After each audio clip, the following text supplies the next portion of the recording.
Hello everyone, how are we? It's Friday evening. Microphone's on, music's on I think as well. OBS has played around a little bit tonight. It's not really been my friend, but we're working now. I think we're up and running, so everything's all fine. Hope everyone's had a wonderful week, and of course that means that tonight we get to spend it chilling out, watching some Football Manager and doing some Arsenal all or nothing. And to be fair, it's not quite nothing just yet. It's not quite all though, of course. As RC says, happy Steven Gerrard sack day as well, of course. We are less than 24 hours on from the wonderful news that Steven Gerrard will be crying at home into his multi-million-pound mansion. But we don't have to worry about him anymore. He is not a person that is going to be entering our psyche at any point. Bonjour, Mentco. Welcome in, of course. Bienvenue. Je suis Tony. Je suis le Arsenal. I'm not sure if that's what it was, but I've gone for it. Dan FM, have I seen the replies to my tweet yet? No, let's have a quick look. I haven't had a look just yet, but we'll have a dive in there. Nothing yet. Let's have a quick look. No, can't see it. I'll keep my eyes peeled. But yeah, appreciate by the way to Craig who's given us out the a little thumbnail for us to tweet out, which is a picture of obviously Mikel Arteta doing that with my face on it. Just with Arsenal. Yeah, I know I've balls that up completely. I haven't from the start, to be honest. Essentially, I've just said there, I am Arsenal, and that is not true. That is not true. Vous êtes Arsenal. We are Arsenal, I believe. We love the Gunners in France. Excellent, Mentco. I'll be honest, we are trying our best here. Of course, they have a proud history in France. Evening, Vakasnas. Said your name wrong, but apologies. Hope you enjoy the brand new version of FM that you won today. Hope it's a cracking thing. Let me know, of course, how you get on with it. Yes, Fabio, I can't even speak tonight. Fabio Vieira as a roaming playmaker. Yes, let's keep that in our minds because, yes, absolutely passing technique, first touch. That boy has some talent. Let's get him up on the bench, shall we? And ahead of someone like, I don't know, maybe like an El Neni. We've got him here, of course. Our midfield is bolstered by Marcel Sabitzer. Brought him in, of course, for about £16 million. And this is our jewel in our crown. Dion Drenner Bellio or Bio. He's gonna be good. He's gonna be good. 6'5" worth of absolutely fantasticness. Very, very cheap centre forward. So hopefully he'll play well. He scored 2 goals in his debut, of course, as a substitute. So things will hopefully improve. Now let's see what we do. Of course, we're going to play our first Europa League match tonight as well. We're up against Olympiacos, and then we've got some matches to move forward to in the league. Of course, we beat Newcastle 3-0, we beat Everton 1-0, Brentford 3-0, Crystal Palace 4-0. Sadly, we also lost 3-0 to Leeds and 3-0 to Man U, 4-0 to Man U, but that was with a red card, so technically not all that bad. Obviously, we've got Olympiacos now, then Forest at home, Hearts away at Chelsea, at home to Liverpool. So big games tonight. Malmo, West Ham, Malmo again, Brighton, Aston Villa, Tottenham. So we've got a local derby in here as well. And then Hearts and then Leicester. So if we can get to at least the end of October, we'll be happy about that tonight, I reckon. So we should be pretty good. Menko, appreciate the follow. That's very kind. Thank you for that. It's nice to have you on board as part of the squad. Of course, if you are brand new around here, feel free to drop a follow on it. We'll be doing this, well, I say this is advertised as every Monday, Wednesday and Friday, although Mrs. J is very insistent that I should stream as much as possible, so we'll see. Maybe we'll get a little bit more in, who knows. Vakasnas as well, appreciate the follow. Very kind. RC's telling me he's using a low block. Excellent. I'll tell you where I am using a low block. I'm using it on an offline save at Aston Villa. Of course I am. Decided to do a little bit of an all or nothing over there as well. So that's going to go up on YouTube. That's going to be my little YouTube beta save. So do keep your eyes peeled for that. Mr. Gudger's in. Evening, Dave Gudger. How are you? Big, lovely spinning heads for Dave Gudger. Evening. Pleasure having you in. Let's get up and running, shall we? Let's get up and running. This is our ongoing scouting reports. Alexis McAllister, Patson Daka, Leandro Trossard, and Iniacho. I mean, yeah, kind of predictable, to be honest, as to who you'd be looking at there. Boadi as a defender. Interesting, sorry, midfielder, I should say. Sorry, not a player I've used before, so he could be quite interesting to keep our eyes on. Quite cheap as well, to be honest. Bellardi, Argentinian defender. Doesn't look that great. Diang looks reasonable as a striker. 16 for acceleration, 14 for finish, and that's not too shabby, to be honest. Loki Tally. Hey guys, second days of FM23 and already close to my first sacking. Yes. Good work. And Jose Font, 38-year-old Jose Font. Interesting.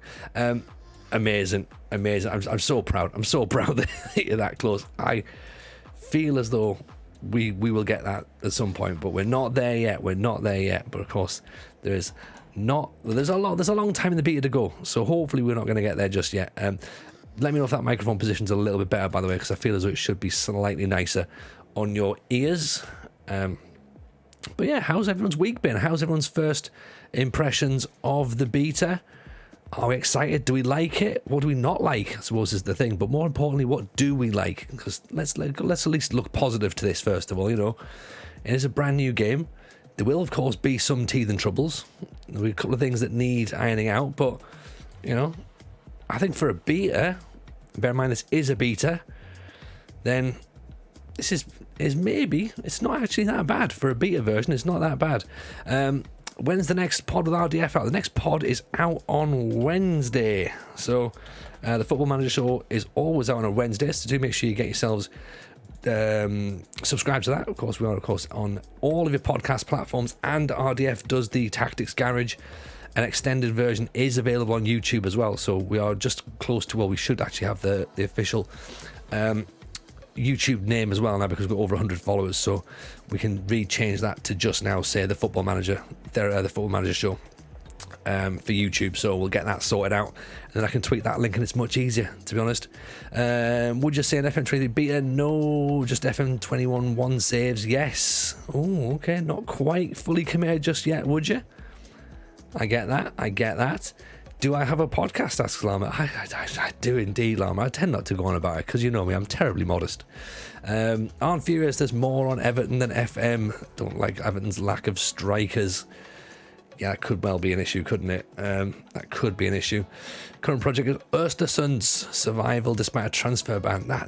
Now I've had previous with Östersunds in Sweden. They were, when we first did the Triple Crown Challenge, when we did Football Manager Therapy, myself and Matt did the evening. Gavin Brash, how are you, sir? Welcome in. Nice to see you. Happy FM beta day, or beta weekend, I should say. Sorry. Hope life's treating you good. Congratulations on getting the Champions League with Norgeland. Very, very exciting. Very exciting indeed. We are at the position now. So should we bring Sabitzer out then? He looks like he's pretty happy. So let's start Sabitzer, and then we'll go to maybe look at having, what's he called, as Fabio Vieira, game as that Roman playmaker a little bit later. We've got Odegaard up here at the top. Jesus is now going to start up front because obviously, I mean, you know, little Eddie Nketiah, he was doing brilliantly. He was having a great time. Of course, Zinchenko's been told off because he obviously got sent off against Man United, which wasn't ideal, to be honest. Did make that result look pretty bad, but I think this is a pretty decent setup, really. Martinelli, Odegaard, Saka, Jesus, Xhaka, Sabitzer, Tomiyasu, White, Gabriel and Tierney. On the bench, we've got Cedric, Saliba, Nielsen, Lukongo, Bellio, or Bio, I think it's pronounced now, Vieira, Smith Rowe. Kurjan has come up from the youth system. Smith, Holding, and Zinchenko, who we love to bits. We love Zinchenko. He's a top player. Big fan of his. Appreciate that was a fun day. Loving the pod so far. You and RDF bounce off each other so well. Appreciate that. Thank you very much. You know what? We're both pretty chuffed, and as is producer Steve, that things feel fairly natural, and this is like even only after like a couple of records. This is quite interesting down the bottom, by the way. You've got You can't see it because it's behind my head, right? But you know at the bottom where you've usually got Storm out of interview. So with this being slightly new and this being Europa League, it says here, it says responsibilities. So you can click and obviously delegate that at this point, I'm presuming. It says end broadcast interview. So obviously you can maybe just go off air. Or you've got Storm out. So yeah, tiny little bit different. I think we've got some music. We've got some music. Can you hear the music? There's a bit of music going on there. Nicely set up graphics like that. This is pretty smart. Obviously, you know, UEFA branded matches now, of course. Ending it as if you've only answered one question. What's the question, would you? Look at this. Oh, here we go. Picking up a match ball as well. I won't be seeing these ever again on. This is my whole... this is the only reason I've taken Arsenal on the beta, is because I'm never going to get to see Europe, am I? My plan, as you know, my plan is the British Steel Challenge. It's going to take me a long time to get to this. Oh, you can only end the interview without storming out. Ah, got you. My mistake. Glad I've watched the stream so I can see what it was like. I mean, to be honest, if I hadn't seen it, I wouldn't believe it's a thing either. Keith, appreciate that we'll do well on the British Steel Challenge. Thank you for that. I'm sure we'll have a good time doing it. And if we don't, then you know what? It'll just be fun, won't it? That's the way we need to look at it. So if we do well, brilliant. If we don't, it's fun. Europa League music was playing as the players walked out. Yes, we did. We had a little bit of that, so that's pretty nice. Isn't British Steel an album? Maybe it's a pretty decent title for an album, actually. Odegaard's going all the way. Should really have just played that along the floor, I reckon, to Jesus. In fact, maybe we do that. Maybe we get him to play the ball on the floor rather than high. You're better than you give yourself credit for. I know, Keith. It's I've got to play it up, haven't I? That's the problem. I've got to try and build a character, I think. So, man, 15th in the world according to the draft rankings right now. So there you go. Zah, you'll be in the Champions League with the Northern Irish team. Oh, could you imagine? That would be class, wouldn't it? Because this is the thing. The British Steel Challenge lends itself to so many stories. Ooh, that we could end up in a situation where things do go really well. And we just have a great time. We sack all that off and we end up just having fun. But who knows? I'm really excited. I'm really excited to get started for it. And as well, the fact that all the leagues are licensed that we're going to be playing in, so we're not going to have to worry about rushing around trying to get kits and all that sort of stuff. It's just already there. Gabriel, it's a terrible header. This is going to lead to a goal, isn't it? Right. Focus. This needs to be better here. We only have one shot. We only have one shot on target. One shot on target here. It's not quite the Arsenal that we expect, is it? Well, actually, or maybe it is. I don't really know. I don't want to have that banter Arsenal. Great ball for. There's Saka. Good block. Oh, he wins it back though. Yes, he does. Sabitzer out there. Tomiyasu. Judas Priest album. Okay, for British Steel. Got you. And the offside flag is up. Tierney, Martinelli. Well, that was a bit weird. Bit of a breaking of the visual lines there. Martinelli. Penalty, maybe? No. Apparently there's quite a few penalties in the game. Sabitzer with an effort. Keeper's picked that one up. Nice and easy for him. It's a bit better, but it's not much better, is it? I mean, look at that. An XG of 0.86. Who are we? Villa? Topical. Of course, the issue is as well is that means that we're going to end up being 1-0 down very shortly. So Tomiyasu picks up nicely. Saka. Martinelli doesn't fancy it. I think I'll let Xhaka go and flying in there. Of course it is. If the word's flying in, then of course it's Xhaka. Sabitzer, Saka, Jesus.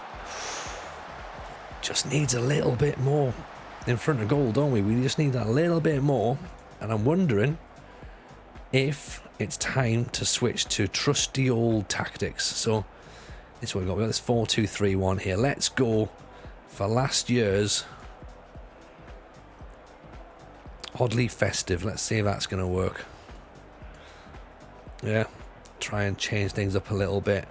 Maybe have Saka playing there. Can Saka play? in that sort of Mazzala style position. Maybe not, but I tell you what, Fabio Vieira can. And I think we maybe bring Jesus. No, let's bring Martinelli off. Saka can't really go up top, can he?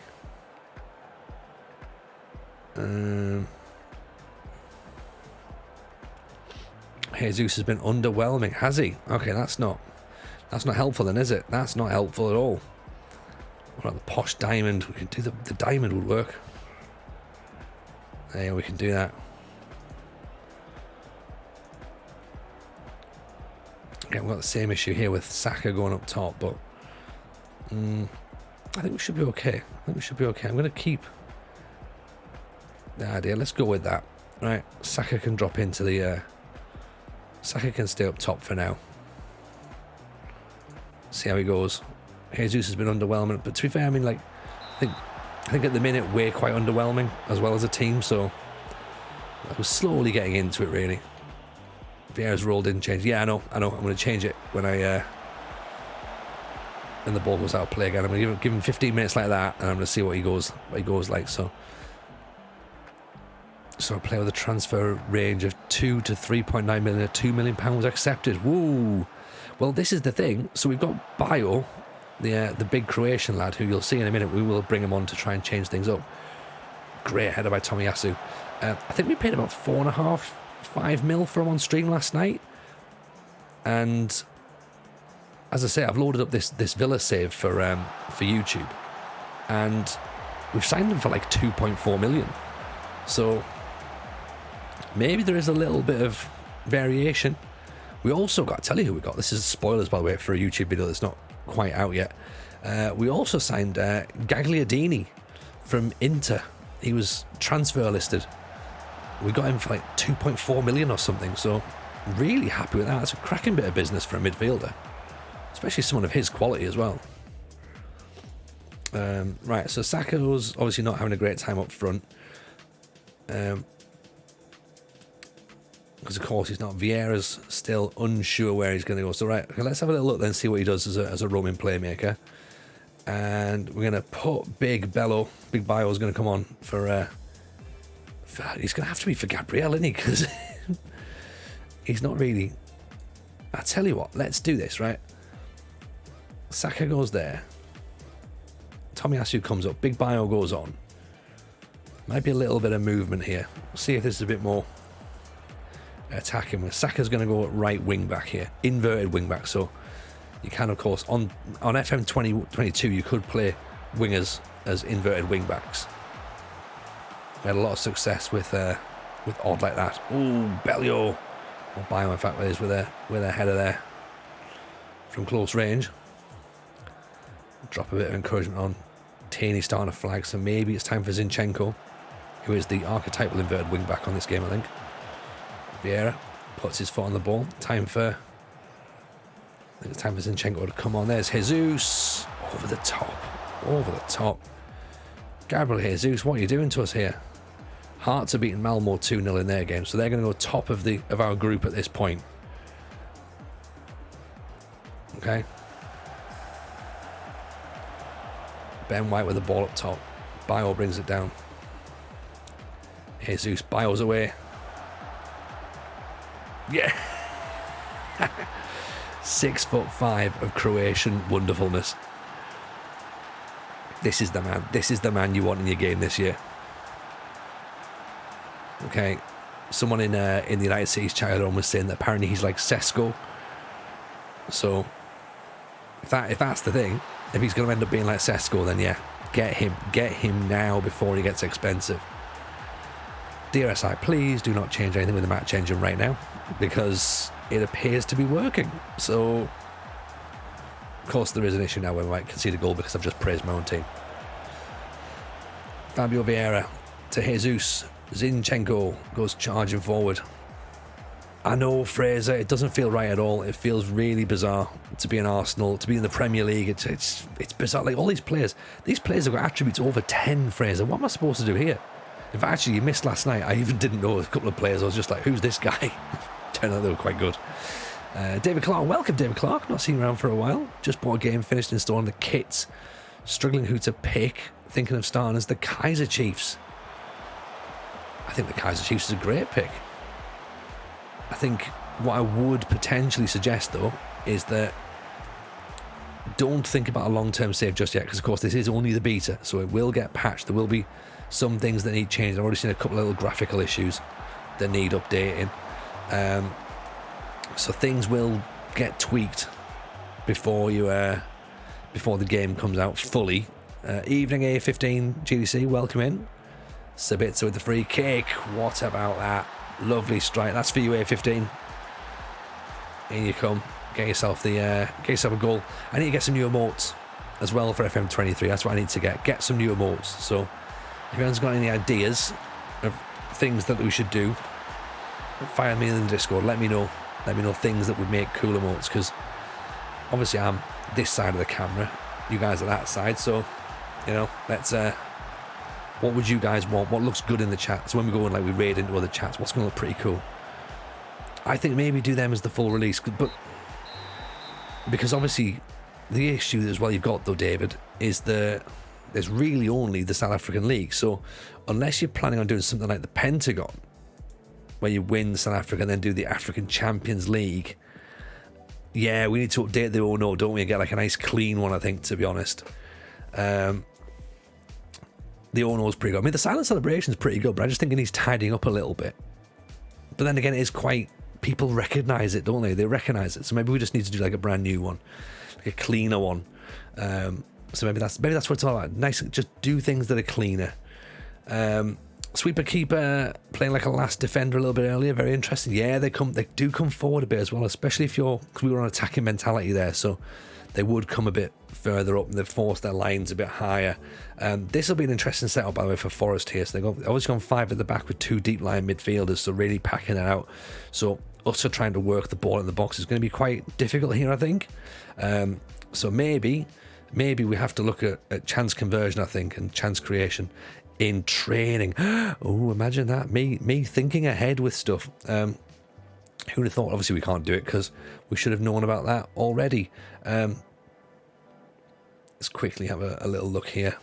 Let's see what we can do. Match prep, attacking, tactical, maybe chance creation possibly, because if we are going to try and get things moving, we do create chances. More conversion, isn't it? Let's go for conversion, I think. We'll do that. Let's see if that's going to work against Forest there. Even Scott Mack, how is FM23 compared to FM22? You know what? The good thing about this is, okay? The good thing about this is, it doesn't feel very different to FM22. But at the same time, it does, if that makes sense. Like, it feels fresher, it feels newer, but it doesn't feel like a completely different game. Like, you're not just jumping in and going, like, I don't know where anything is. Everything feels like it's in a logical place. The only thing I did struggle to find earlier on, and this is probably more of a me problem than a game problem, is squad depth. Now, when you go to your squad planner, I was like, where's the squad depth? And I was trying to work it out on my offline save, and it turns out you need to click here for full squad view, and that's where you get it. So there's no like sort of drop down here, which it's minor, isn't it? It's an absolute minor problem, to be honest. But once you realise it's there, you're like, of course it is. Yeah, that's good. Azarn says, yes, the experience matrix is brilliant, really, really clever, because obviously we're Arsenal here, right? So this is really interesting, okay? So Arsenal, we've got loads of emerging talents, yeah? A couple of players are obviously part of the development squad, and then very few players at their peak, okay? And clearly no experience. When I'm Villa, okay, all of my players pretty much are at their peak, yeah? There's no one in development, and there's a few in emerging. So Villa is very much we have to do it now or start planning for the future really, really quickly, because these players have got like 1 season left in them, 2 seasons left in them at best. So it's a really interesting way to look at how the squads are different, and I think that's really smart, especially when you break it down into like positional view as well. So, you know, who's your best goalkeepers? How much experience have you got in different parts of the pitch? Like, yeah, we've only got young defenders. So again, you might realise that. So as you're going through, going like, oh, maybe we need a bit of experience in the midfield, or could do the experience head up top, or yeah, let's get a bit more youth in here. Then that's a really, really interesting way of looking at stuff. And I think that's really nicely planned. And the squad planner as well is pretty cool. It's pretty cool. Like you can sort of like move players around. So obviously Sabitz has come and joined us here. So where would he fit in an AM role? Well, maybe they wouldn't necessarily play him there. I'd maybe play him here, possibly in the central areas. So I'd maybe sort of have him in this list here. So I wouldn't maybe necessarily have Odegaard there. So maybe put Sabitzer there, move them around, look at that. And then of course you can have for next season where they're going to look the season after. So if there's someone that you see for a bit of a future, so someone like Fabio Vieira possibly, like where would you see him this season?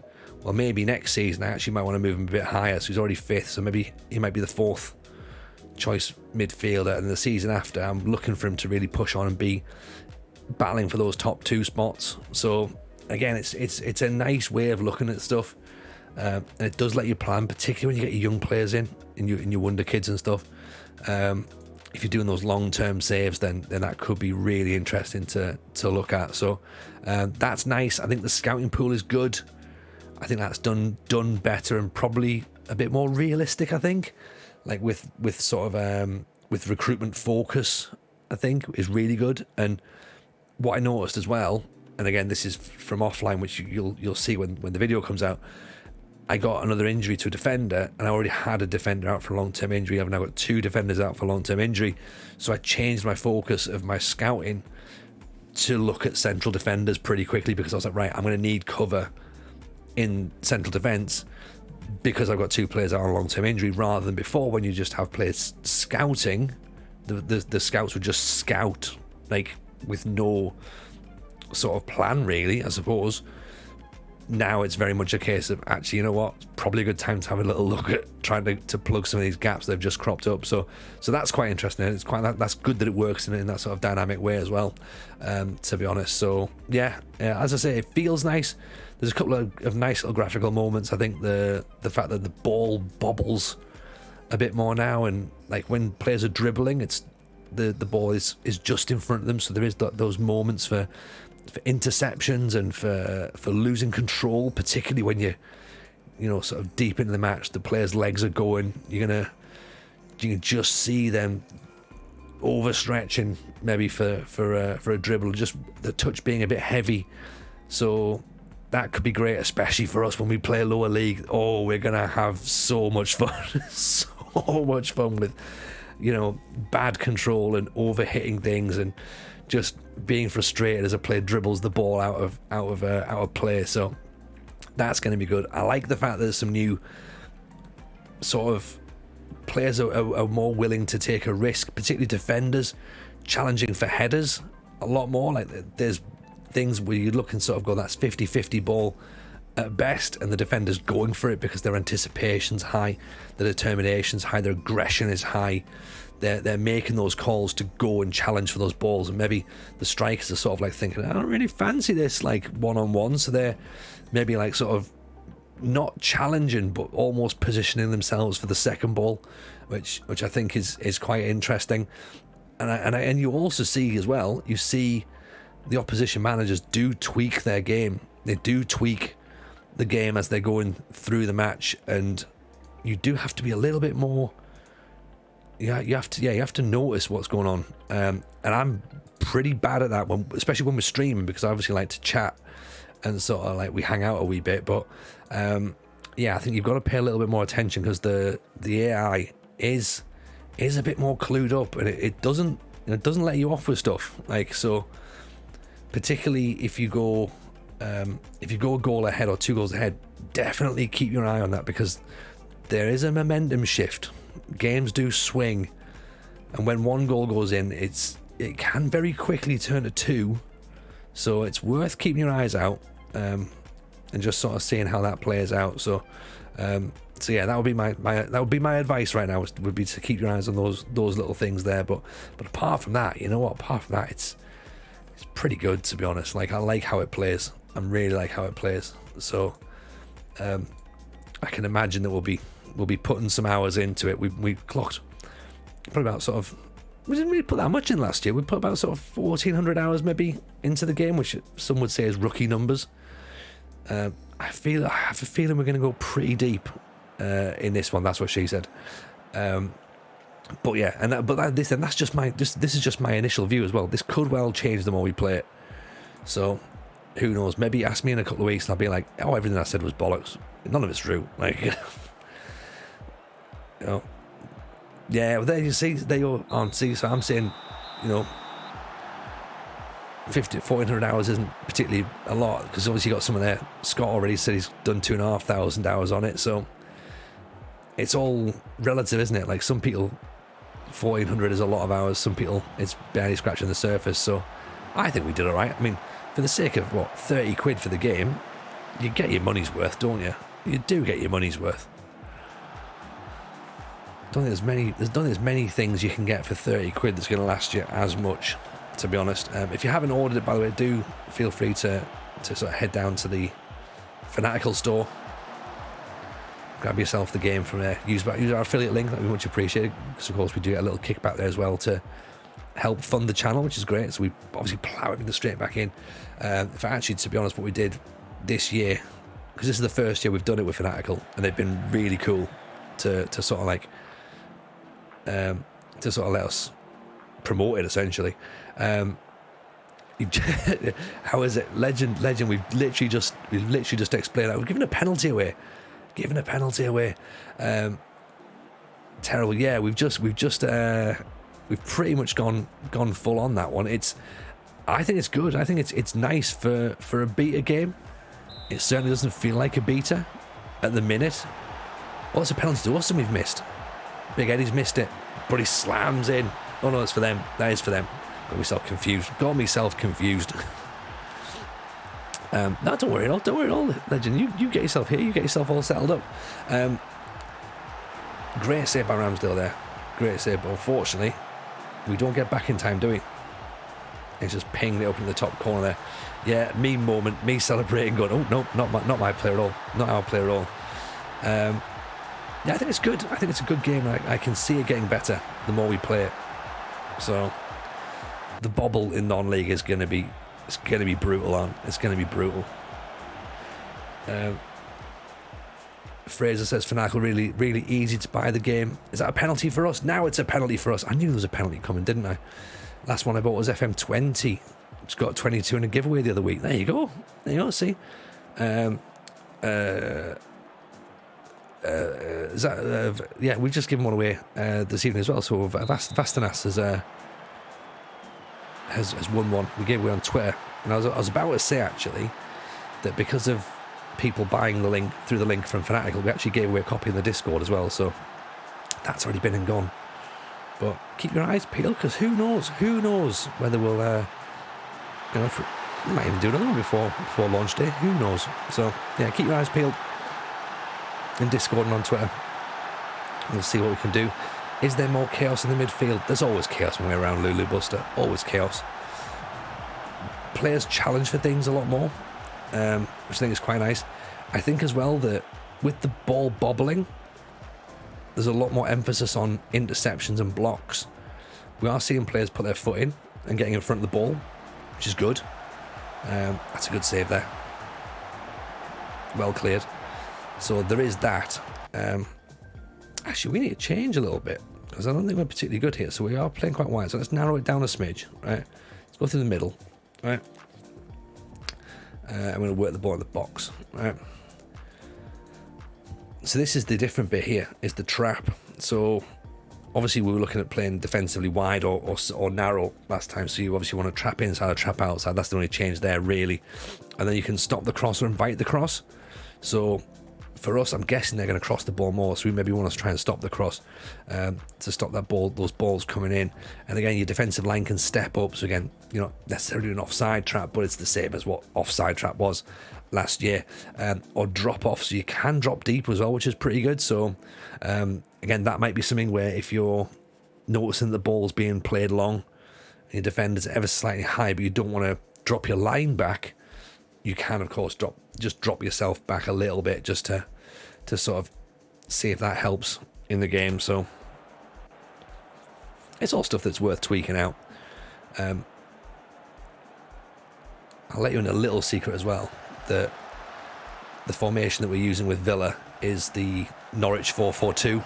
So, oh no, oof.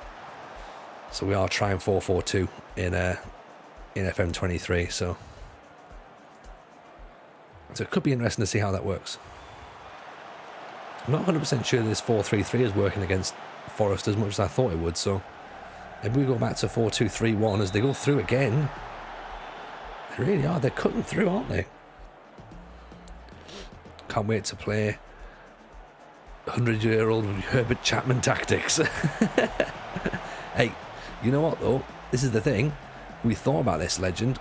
I've always thought that what would be cool would be doing like a sort of like a variation of inverting the pyramid, but doing it with modern clubs. So, you know, going back to Ajax obviously is the easiest one to work out and do the total football, but you know, more importantly, doing it with Dynamo Kiev, because obviously they were one of the founders actually of total football, and not Ajax as we sort of commonly believe. So getting them to play that, or having like sort of the old Herbert Chapman Arsenal tactic, or the old Bank of England Sunderland tactics from like the 20s or whatever, and like could it still work in the modern day? So it would be interesting as a sort of nice experiment to try out. So we'll see if that's a thing. Catenaccio, 100% Keith, 100% Catenaccio would be perfect. Like try that in Serie A. Like I would love that. I would love it. Just to be able to get that working beautifully. Like, could you imagine the satisfaction you would have to get proper Catenaccio? Oh, it would be lovely. Be lovely. Evening, Nomadic Striker. How are you, my man? Welcome in, sir. Pleasure to see you as always. Hope, of course, life is treating you well. I'm not convinced that we're doing... But you know what? Let's go... This isn't quite as I was hoping. I'm not going to go 4-4-2 per se. I'm going to go a bit like that. See if that works. Pre-Chapman, everyone played 2-3-5. Might be worth attempting somewhere. Exactly. Could you imagine that though? That would be brilliant, wouldn't it? There's the 3-1-6 as well, I think. Is it 3-1-6? Yeah. 3-1-6, I think, is a thing. So trying to see someone play against that would be... That's pretty much what Tottenham did, isn't it, when they had Ozzy Ardiles in charge. Oh dear. Has the flag gone up? I think the flag's gone... Well, I'm not sure actually. I don't think the flag has gone up. I think we're about to lose to Forest. Goal's given. Goal is given. Oof. Yeah, he's miles onside. He's miles onside. Try and get offensive overloads. That should work it. I think so. I think we need to do some offensive overloads now. Players are knackered, and they're not really performing. So Sabitza's probably going to come off, I reckon. 4 shots. We've had 4 shots. That's terrible, isn't it? That is terrible. But you know what? Right. Here we go. Let's go industrial. Right. Okay, let's see if we can get this working.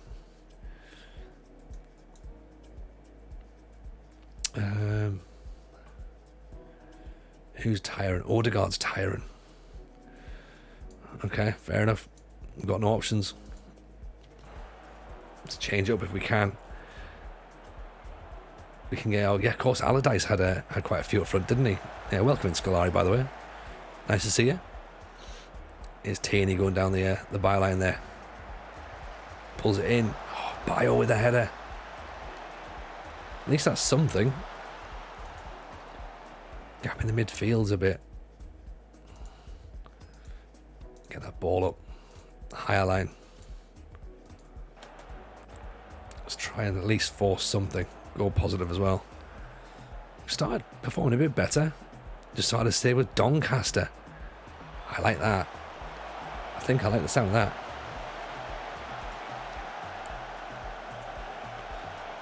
Wonder if the full game you can get Stevie G as your assistant manager. I mean, I hope not. I really hope not, because my thing would be, I wonder if in the game Stevie G gets another job, because I can't see him getting one in real life. That's... Oof. To be fair, we might not get a real job, because we are very, very bad in this match. Very bad indeed. You say you're struggling with Everton, or see, I'm struggling with Arsenal here. What are we doing?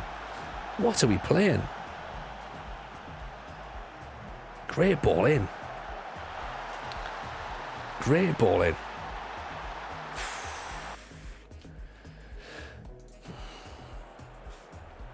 Everton at the start with so many injuries. See, Villa don't have injuries. Then they've got 30 million to spend as well, so there is still a bit of cash to do some stuff with. Now, I don't think we've got enough about us to do anything here. I think we're 3-1 down with 15 minutes to go. I think we're done for. I think we're done for here. Everton's transfer budget is 2 million. Oof. Oh dear, Arn. Oh dear. I mean, the fans are going to be pretty angry at the end of this one, I reckon. This will be interesting to see if the Dynamics supporters feature works. And to see whether after this match the Arsenal fans have turned. Because Arsenal fans, as we know, are very forgiving. You know, they're totally fine with like a couple of bad performances. I mean, to be fair, they've come and they've battled, haven't they? And we've just not played. We've not turned up. But Forest have just rocked up, done exactly what they need to do, and they've just absolutely taken us apart. I would love it if we beat them as a trophy for FM23. Is it? I like that. Jesus can't hit a barn door, can he? I bet the ratings for some of these clubs have been hard this year, such variable clubs like United. Yeah, probably. Oh, here he goes, yeah. He's already having it. Jameson out. One bad defeat. We slipped from the top four, and all of a sudden, the fans are having none of it. We knew it was coming. We knew it was coming. He's getting out of our club. Yeah. Take your 4-4-2 with you. I know. Arsenal TV. I'm already trending. On Twitter again. Like, what's he playing at?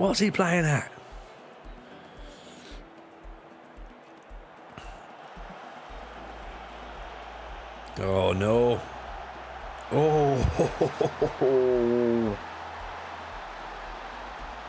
this is embarrassing, isn't it? This is embarrassing. Vieira doesn't put his foot in, does it? Last night, your notification said Arsenal or nothing. I thought, why is he doing a watch along of the Arsenal docs when the beat is out? I know, Scott, I know. This, I think, is very much the nothing phase of the Arsenal all or nothing. Yeah, RDF is going to be fuming. He's going to hate this, isn't he? Oof. Yeah. I'm gonna. You know what? I'm even going to send him this. He's going to hate me. He's going to absolutely hate me.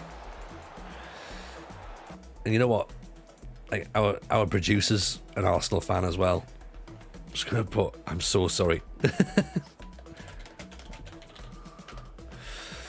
I don't know how on earth we've managed to do that. 4-1 defeat. Like, fair play to Forest, man. They were brilliant. We were in absolute shambles. We were playing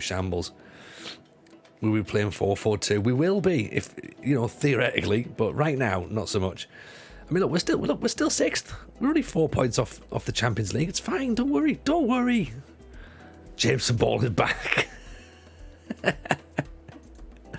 Yeah, this is what it's all about, right? This is the beta. It's the beta. We can do. Who knows? This is the top division. Anything can happen. Anything can happen in this world. It's just one of those things. You're supposed to be a big club. I know I'm not. I'm out of my depth, Fraser. I haven't got a clue. I don't know what these players are supposed to be doing. 4-1 against Nottingham Forest. I mean, what? This is what happened. Is I tweaked the training. That's what I did, right? I tweaked the training. I shouldn't have changed us to chance conversion. So yeah, maybe that's it. Maybe that's the problem. Maybe I'm the problem. I think I'm the problem. To be honest, I shouldn't be in charge of elite athletes. I should be. I should be kept far away from them. I shouldn't be allowed to touch them. To be honest. I remember in 2010, Arsenal were overpowered, so I put a manager in to sabotage and go on a holiday. I was that manager. I had them playing 4-4-2. You know, brutal. I mean, this is the thing. This is what we could do, you know what I mean? We could go 4-4-2. We could make it proper old school George Graham, Arsenal. You know, Bergkamp's never been here. Ian Wright's never been here. We could do all that. Arsene Wenger's just like an idea. We could do it all. We could definitely... I mean, Chelsea are 10th. Look, let's just remember, Chelsea are 10th, okay? So, we've had an issue against Forest, fine, but as long as it doesn't continue and manifest into bigger problems, then you know, that's where we are. So, at the minute, we'll be all right. I hope. And if not, then you know... Thank God it's the beta. 5-0 down, RC. No. This is not what you want. Is this a local derby? Yeah, you're Everton, aren't you? So 5-0 on the derby, mate. You'll be... Actually, that's the point that reminds me. What are the supporters saying at this point? They're pleased. Look at that. They're pleased. Attacking football, entertaining. They're entertaining. They didn't say successful. They said entertaining, didn't they? So there you go. That's what it's about. Entertaining football, not successful football. So as long as we win 7-6 or lose 9-2, then it's entertaining, isn't it? Alan Smith and elbows, yes. I want all my back four running out with their arms up in the air. Offside ref. 6-0. RC at this rate, you're going to get sacked before I am, mate. That's a challenge, right? That is a challenge on FM. Got the underlaps in, playing narrow. Okay, yeah, we could do that. Would it help if I tell you I've just lost 5-2 to Southampton? Yes, it would. It would help a lot. It really would. And you know what? It's all a learning curve, isn't it? The beta is a learning curve. I think Sabitzer would take out because we actually need him for the league against Chelsea. So this also has got to come into my thinking. 7. What are you doing? 7-0. Who are you playing? Like, you mustn't be playing any of those players that are actually going to be. Are you playing any of the first team? Because it doesn't sound like it, does it? Put Zinchenko in for KT. Ben White can come in for Gabriel, even though I think we maybe need him fresher. And we'll put Bello up top. We'll rest Jesus. And you know what? Smith Rowe for Martinelli. There we go. So a couple of players that will come in and rotate. And we'll see if that's going to be okay. Because as I say, we need to get players fit for the Chelsea game. Again, it's Europa. So listen out for that Europa final. The Liz Truss Challenge. Can your manager outlast the New England manager? There we go. That's the thing.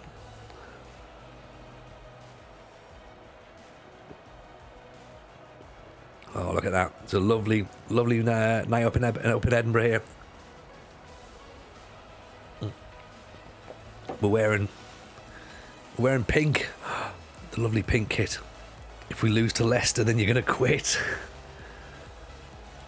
I mean, that's the thing. Like, if you quit before you're fired, is that better or worse? I think it probably is, isn't it? If you just go, you know what, I've had enough of this.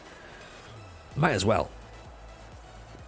There's only one way to learn on the job, innit? It's the hard way, clearly.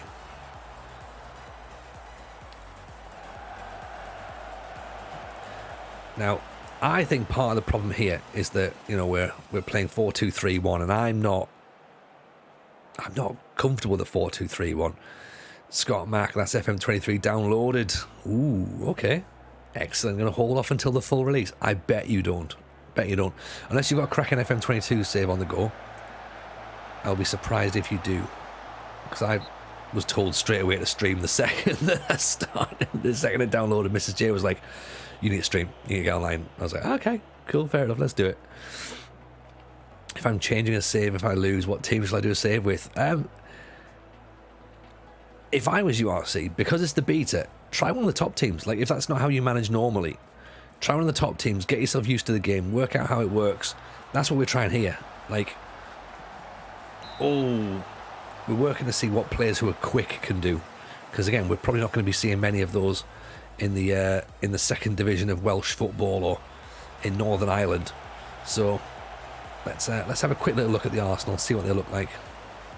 York City's not a bad shout though, to be honest. York City's not a bad shout. What about Italy? Go to Italy. Try and play with one of the licensed teams in there. They're not all licensed, however. Do remember that, of course. Rudiger with the cross in. Saliba. Oh, we haven't done our set pieces as well. I need to remind me that. We'll put the set pieces in. Which again, thankfully you can plug everything in from last year, to be honest. Don't want to do City or United or Liverpool. Yeah, avoid them then. Do Tottenham, do Chelsea, do Bayern Munich, do Dortmund. Spurs or Chelsea. Spurs or Chelsea could be interesting.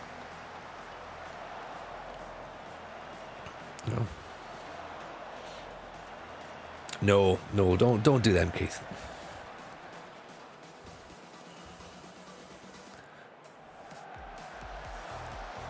Yeah, well, that's right. Yeah, just you pass the ball around there. See, we've just got no penetration. We're creating a lot in terms of we're getting the ball. We're pressuring a lot, controlling. That's good. We need to push on and try and create something. To win the British Challenge, which do you think you'll do more of? Win titles or get sacked? I mean, it's a fair question, really, isn't it? It's a fair, and you know what? It's very much a fair question. I don't know. I think it'll be a mixture of them both, if I'm honest. I think it'll be a mixture of them both. I think that there'll be moments when I go, I can't believe I've not been sacked. And there'll be moments where I go, fuckers have sacked me. That's not right. That's not fair. But yeah, it could be either. It could be either. The smart money, as Dan's saying, the smart money is probably on the sacking. If we're being honest here. But again, last year, I think bar Sampdoria, if I'm right, bar Sampdoria and the incident with the Wasps and the one club in Indonesia, we only had 3 sackings, and that's pretty good. That's pretty good. I think the rest of the time we walked before that was a possibility. That's a great ball in. Someone's got a challenge for it though.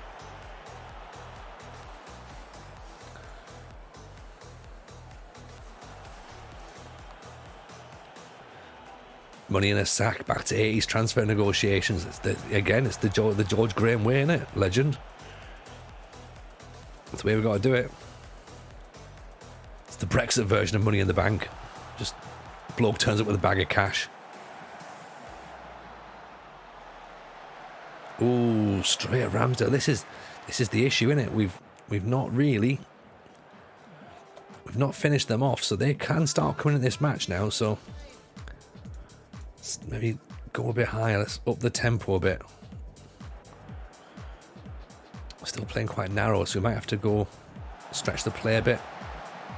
Ben White, Saka, good effort. It's corner though, unfortunately. Let's get it in, Fabio.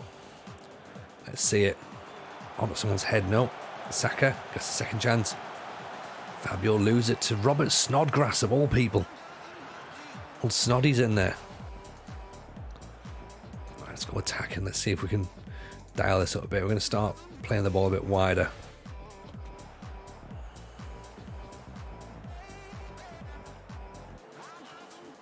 In the update of the currency, I'm going to start referring to the pound as the Charles. I mean, it only works if you refer to pounds at the minute as the Liz.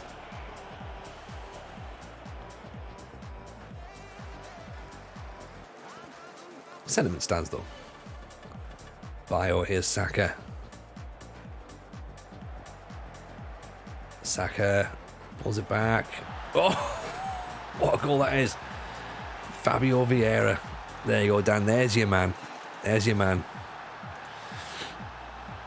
Give me 5 chucks for a bluey, would say. Lizzie's versus Charlie's. Wasn't even PM long enough to see the beta drop. Yeah.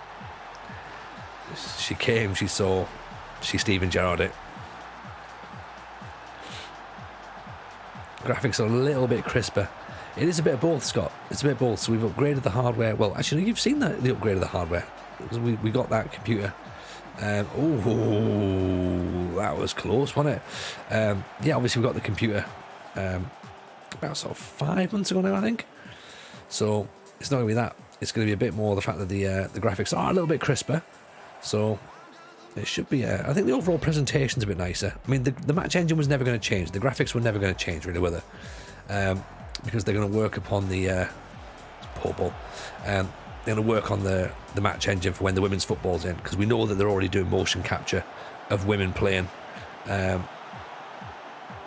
game, so at least they get the correct body dynamics of that, rather than just going, oh, it's the man's game again, and they'll have women's names on them. They were never going to do that, so at least that's good, like, you know. So we know that that's going to be coming in the next year or two, maybe. Probably makes sense, right?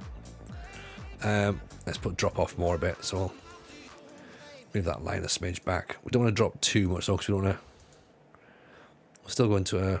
Actually, let's go into mid block. We don't really want to be underlapping anything. We'll just play the ball out of defence and we'll work it in the box. We're not massively worried about creating stuff now, so we can start to move back to that 4-4-2. Sorry, 4-2-3-1. Sorry. Dial a bit back. Beta crash is less than 22, 23. Okay, well, let's. Fingers crossed so far, Raju. We had it. Do you remember when that happened? Actually, do you remember when that happened with Sampdoria? We were in that bad run of form, weren't we? And then we won. Didn't we beat Milan? I'm sure we beat AC Milan. And Lazio or something like. I think we beat like Milan and Lazio. I'm sure it was those two. And we had to go back and repeat them again. And of course we lost both those matches, and I was like, that's why we're gonna get sacked right now, because, you know, yeah, we just couldn't turn it around, could we? But it was the ridiculousness that we managed to beat those two teams. So yeah, so at the minute, thankfully, we've not had a crash just yet. But that reminds me that there might be some incoming. So again, keep your eyes on that, to be honest. It's going to be hard to do club finances with men's and women's teams for the same. That's a good point. Yeah. Unless maybe you have to load up the women's database, possibly. That would be interesting. So you'd have to load the women's league into specifically, and then you would obviously have those clubs as their own separate entities, maybe. I think that would be the right way to do it. I think, that would be a way around it in my head anyway. You know, Spurs, nice. Spurs is a good shout. They've got a good setup. They've got some good players. Drew 1-1. You want to celebrate that though. When I'm in Wales, go manage Kevin Druids. They're awful and their ground is amazing. It's in a quarry. I love that. Like, we'll certainly try our best. If we can do that, that would be pretty cool. I'm looking forward to it, because you know what? I've said this a few times. I'm sure it was FM20, I think, when that came out. And I was in the middle of maybe 19 actually. I was in the middle of a banger save just before that game came out. It might have been 20 actually. And it was so much fun. Like, Welsh football was amazing in like a really weird way. Just trying to battle the new Saints, because they're like sort of way ahead of everybody else. And we got so close. Didn't quite win the Welsh division, but He was just about getting there. Men's and women's finances will have to be separate due to FFP rules. They split the budgets. That makes sense, Raju. That does make sense. Are there any women managing men's teams in the European top divisions? I don't think so. I'm not sure. I don't think so. The 6'5" striker, Bajo, is from Croatia. He's a Croatian lad. So it's this guy here, Bajo. Ian Pim, how are you? Welcome. This, of course, now a big match coming up now against Chelsea. So this could be interesting. This is what they're suggesting.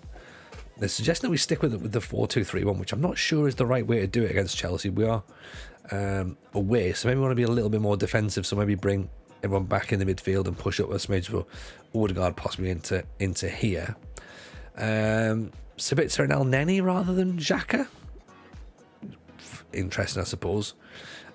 We bought him from a Croatian side. What were they called? They were called Osijek. He's usually available for a few million at the start of the game, so yeah, get yourself a look at there. So let's get into it then. This is the big one, isn't it? Our first proper derby match. We already lost to Man U, so we are aware of expectations against the from the fans and big matches, and we lost that one 4-0. So let's not really worry about that too much, I suppose.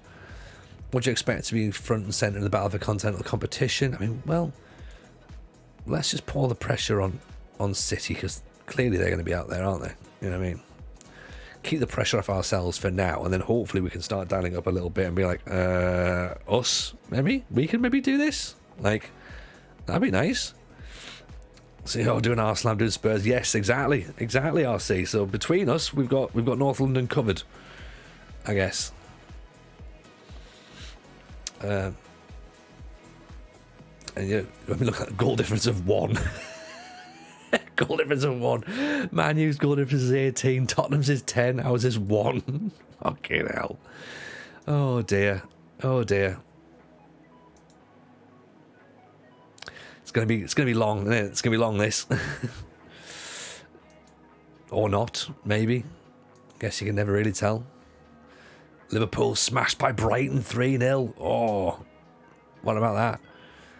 Expectations for the Chelsea game. Okay, they're expecting us to lose. I can do that, board. This I can do, right? Okay, the board are expecting me to lose. Easy, got it in the bag. The supporters are expecting a draw. Nah, I'm less confident. Minimum expectation, give Chelsea the collective fight for their footballing lives. Hope the team can carry on reaping the rewards of potent attacking football. Hope the team can carry out the style of play that's impressing the fans and neutrals alike. We are impressing the fans and the neutrals. That's right, Adelzeege. It is just a beta save. This is just a beta save. We're going to be doing a main save, which is going to be the British Steel Challenge. So we're going to go all around the UK, the British Isles, England, Scotland, Wales and Northern Ireland, and we're going to try and win every single trophy that is available. 32 of them, in fact, to be precise. They want to see Ben White build on his good form. They want to see Saliba build on his good form, and Vieira as well. So that's interesting. That's interesting that they want to see Vieira play as well. So VAR, first game in Scotland tonight. First time it was used. Penalty decision. Player got booked for diving. Rangers and Celtic will hopefully be shitting it. I mean, well, that's going to be interesting, isn't it? That is going to be interesting. Yes, you can, Adley, you can carry the saves over. The SI do always suggest it's better to start a brand new save so that everything gets washed through, just to sort of make sure that everything's all working nicely. But yes, the game does allow you to just carry the save straight on if you wish, because some people do get into a pretty decent save, so you don't want to lose it, do you? Legend of the Hidden, appreciate the follow. Thank you for that, much appreciated. I think what we might do is maybe here's a thought, right? How's about we go box? Should do box and look at you've only gone and dropped a sub as well, haven't you? Thank you very much, Legend. Thank you very much. Very kind of you. Appreciate that. You can, of course, drop your subs on if you like. It's easy to do, as we've just seen there. You can link it to your Twitch, which means you get it for free. So if you've got Twitch and you want to sort of think, you know what, I like the cut of this guy's jib. Let's give him something. Then yeah, you can do that. It doesn't cost you anything. The money's already come out of Jeff Bezos' account. So there you go. Maybe we could try that. That could work possibly. Maybe even have Odegaard there, and he can be the. How do I do that? Inverted winger on attack, and Smith Rowe can just be. Well, he can be an inverted winger on attack as well. Playmaker on support. Two double pivot there, maybe. Too many people not really know what's going on, isn't it?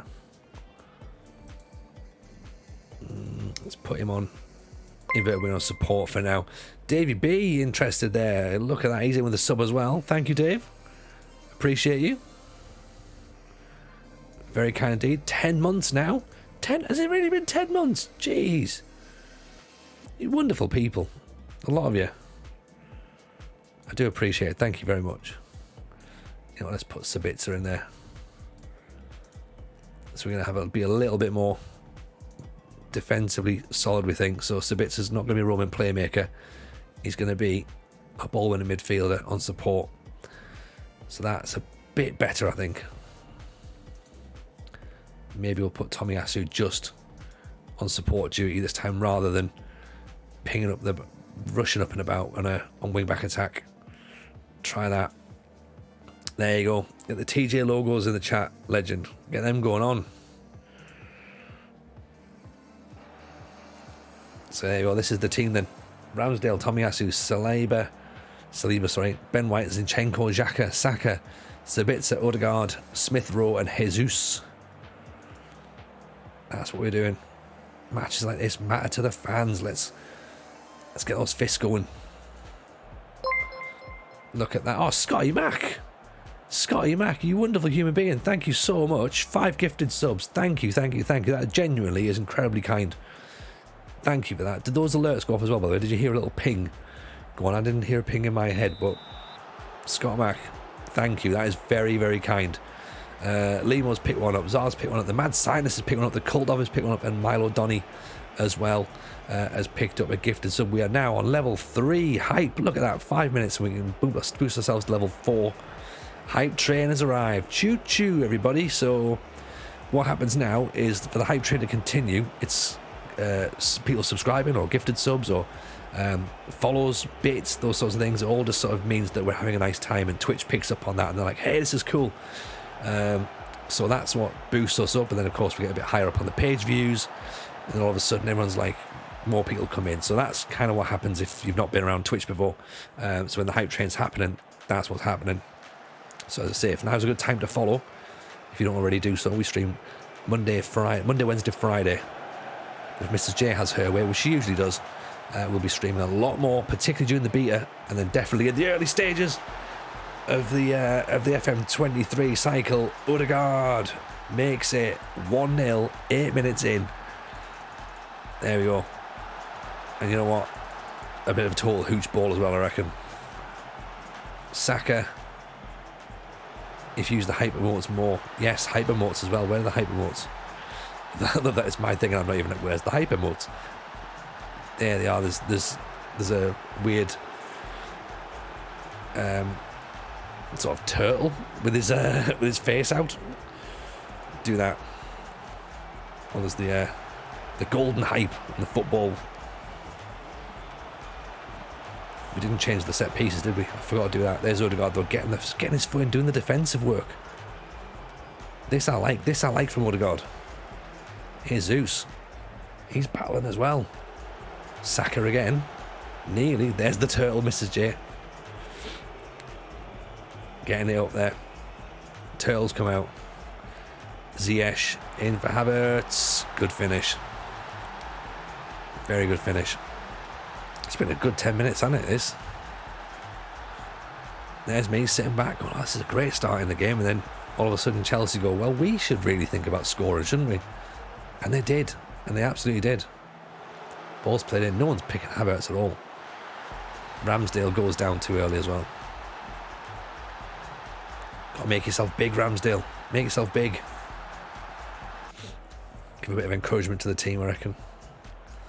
There's a bit too much space between the defence and the strikers as always. So Jesus, Saka, Sabitzer, Jesus.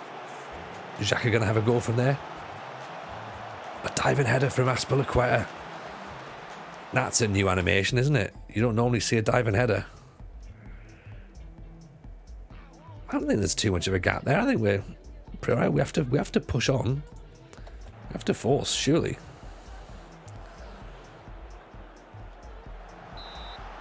Defensive wall stands tall there. Excuse me. Corner comes in. Mason Mount now. What's he got? Head away by Saliba. Jesus chases. Mrs. J with a gift. Appreciate Mrs. J. Thank you for that. MJ Roppers picked one up. In comes Jamesy with the follow. Jamesy YFC. Appreciate you in. Thank you for that. We're hyping around. We are hyping around. Good tackle. Emo Toby Maguire. I love that. If that's what it is, then we'll go with it. That's a great idea. A great description, I should say. Sorry, Jesus. As I say, we'll tweak that ever so slightly, Legend, so that you can see it a little bit better. But Emo Toby Maguire, I'll definitely take. Ian Jamesy, really enjoyed hearing the Athletic Show. Keep up the good work. Thank you very much, Jamesy. Appreciate having you in, and glad you enjoyed the Football Manager Show as well. That's, you probably already know, myself and RDF delighted to be hosting that from now on. So it's every Wednesday. If you haven't already done so, do get yourself following that. In fact, that's also the Football Manager Therapy podcast, which is tweeted out as well, which is my old podcast every Tuesday. But do keep your eyes peeled for that. That comes back next week, so do get subscribed there as well. Scotty, appreciate the bits. That's very kind of you. Thank you. More bits from Scotty. He's chucking his bits all over the place. Loving that. Thank you very much. Hype train's happening. Thank you, everybody. Good ball in. Great finish by Sterling. Couldn't hang on till half time, could we? So we've got to come out in the second half. We've got to change them. Saliba's not having a great time. He's a bit upset. I think it's, who's this now? Is this Saliba here? Number 12? He's not really yet. Saliba, he's miles off. So I think we changed Saliba. Maybe we've gone a little bit too defensive in this.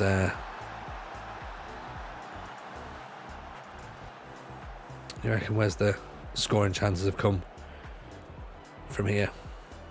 In and around the box, yeah. So it's central areas, isn't it? So it is really. It's not like we're losing the ball out wide, to be honest. Just keep telling yourself it's only the beta. I mean, this is the best I've ever played. Like, I'm only losing 2-1 to Chelsea. This is not. For me, this isn't bad. Like, I'll take this every single day of the week if this was the real thing. This is the real quiz, right? Gabriel's already hyped up. That's not good. Xhaka's anxious. He's on a yellow card already as well. So we have to change him. So let's move him out. Let's switch old Vieira. Are we back on the comedy circuit or sticking to this? We're sticking to this for the moment, Scott. So obviously we're going to be doing the FMT live show in a couple of days now. Actually, it's the 7th of November. We're going to be doing that. So do get yourselves down to Nottingham if you can. It'll be a great laugh. It'll be a great laugh, actually. So we're going to do that. But yeah, we thought about like sort of doing some stuff for trying to get a Football Manager Ruin My Life 10 years on tour started. So we thought about it. We've started the initial planning. How that works out, I don't know. We'll see. Maybe. It's just difficult because obviously we've got the kids and stuff. You know, like so the kids are like sort of 4 and 3 at the minute. So it's not It's not great for touring, but you know, it's one of those things. If the demand's there, then maybe we'll look at it, or maybe look to try and do something with it. But we'll see. Like at the minute, this is pretty good. We can do it from the home. People seem to enjoy it, but then again, there is that sort of, you miss the whole live side of it. You know, you miss the interaction with people, and that's obviously what we'll get with the FMT show. Actually seeing people in real life and sort of having a bit of a chat and a drink and all that sort of stuff afterwards, and being a bit of a meet up. So that's gonna be pretty cool, I think, doing the social side of things as opposed to just the show. So but yeah, we'll see. Hopefully we'll do some more. I guess it's all just as with everything, isn't it? Like, watch this space and we'll try. Like if there's, as I say, if there's the demand for it, we'll certainly look at it, and then we'll start trying to write a show. Which, I don't know, how much more can we write about Football Manager? I've already got quite a bit that's happened in the last 10 years. So I mentioned odds, mentioned the Athletic. So we've certainly got some stuff, haven't we? Certainly got some stuff has happened. Smith Rowe's knackered, isn't he? So let's bring Reece Nelson on, because he's quick. Scott Matt would love to him 20 miles north of Inverness. Yeah, I mean, you're not going to make it down, are you, Scott? Which is fine.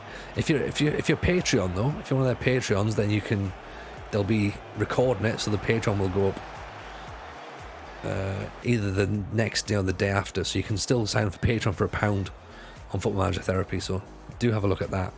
See, I will still absolutely still try and put them over. Let's go a bit higher, I reckon.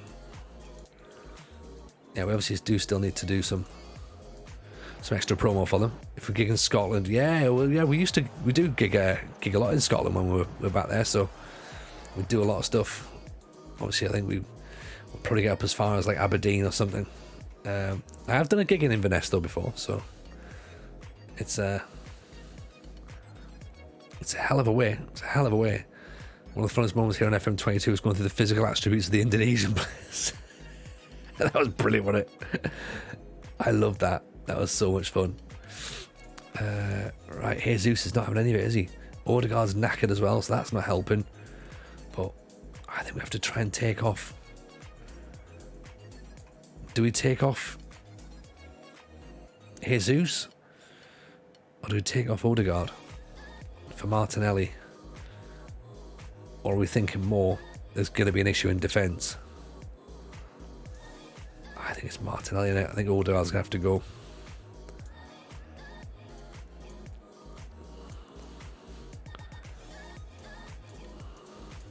Let's move forward, see if we can get something going on there. 2-1 down. We have now got some overlaps on there. Go 4-2-4, see if that's going to make any difference. Here's Zinchenko, Jesus, Saka, Large Ronald. Loved Large Ronald. Loved him. How are we finding the new scouting? New scouting looks good, Lulu Buster. Like we were saying before, like I'm doing an offline save with Villa for YouTube, and we lost. Obviously, we've already got Diego Carlos out for 8 months with an injury, with ligaments, and then we also had Konza out with a broken ankle. So that sort of like meant we had to shift our focus for going, right, now's the time to bring another centre half in. You know what, Saka's done really, he's pretty much run himself into the ground. He's knackered. Do we bring Bio on for Jesus Neo? Jesus is fired up though, but he's tired. Do we get Bayo on there and try and end the ball to him?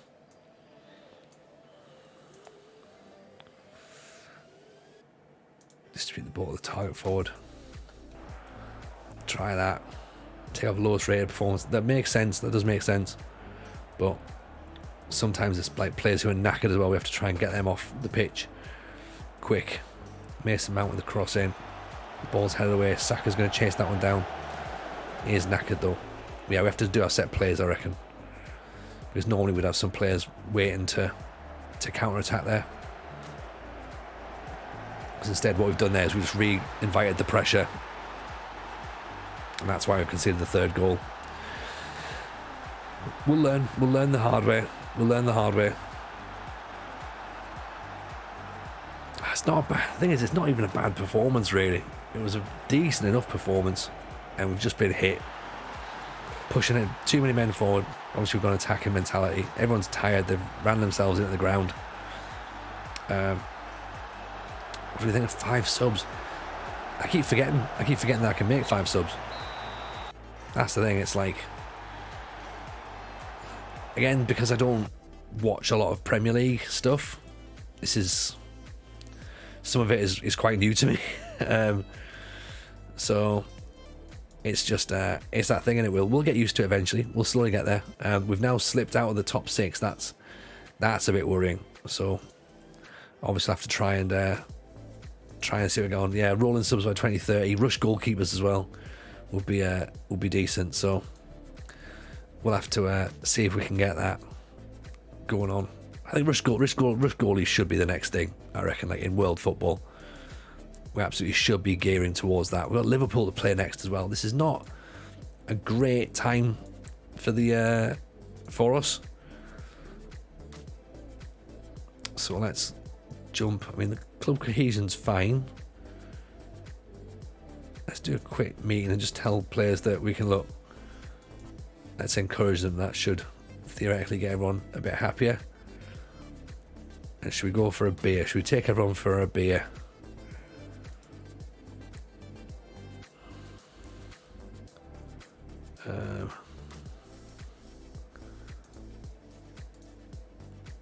Let's do that there. Would you recommend buying Bayo for Tottenham? Maybe. I mean, if you're using a deep line forward, then yeah, I think he certainly fits that. He certainly fits that role. How good is Haaland? No idea, Jack. No idea yet. I'd imagine he's pretty good. And we usually use channel points for lookups, but Haaland, he's got 11 goals in 7 games so far in the Premier League. We're not too far into the save, but yeah, he's reasonable, isn't he? He's not a bad player. There's a thing apparently with Jack Grealish's valuation. Not for sale, so that's not an issue, is it, to be honest? Sarah Mountaineer, appreciate the follow. It's very kind. What's Diaz as well, and Dyer. 140 million apparently for Eric Dyer. So there you go. It's a lot of money, that. That's a lot of money. But yes, we're now about to play Liverpool, which 11 days. Done our team bonding, that's good. So, right, he's out playing on loan, that's fine. Let him go and do whatever he needs to do.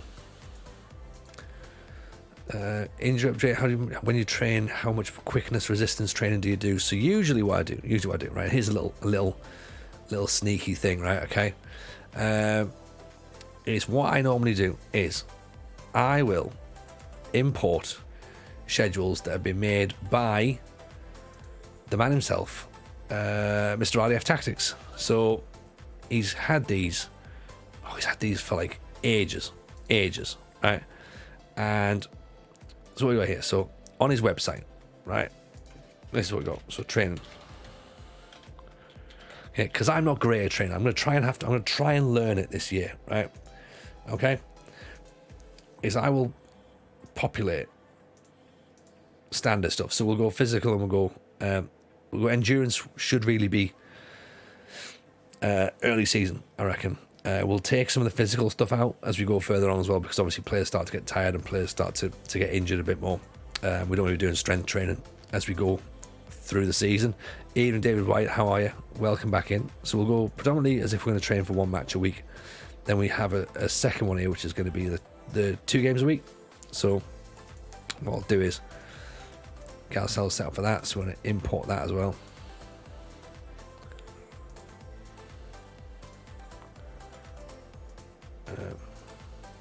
So yeah, that's the schedules there. So if you haven't already looked at them, then they are there. to download for free. He's good like that. He's good. He gives his work away for free, which he shouldn't do. He should charge for it because it's very, very good. Especially when someone like myself's coming and going, I'm going to press these buttons, which I don't really know. So 2 matches. So we'll change this a little bit because we're going to go 2 matches here. We want to give ourselves some rest in the middle as well.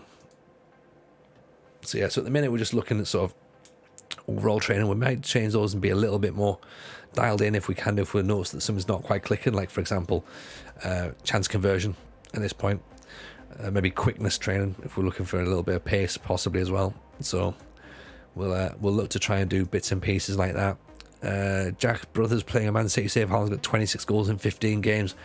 Yeah, I mean, yeah, the thing is you can't even say he's broken because that's just how good he is. That's just how good he is. And yeah, like what can you do with him? Like you really can't do anything with him. You just have to sort of go, yeah, that's him. That's where we are right now.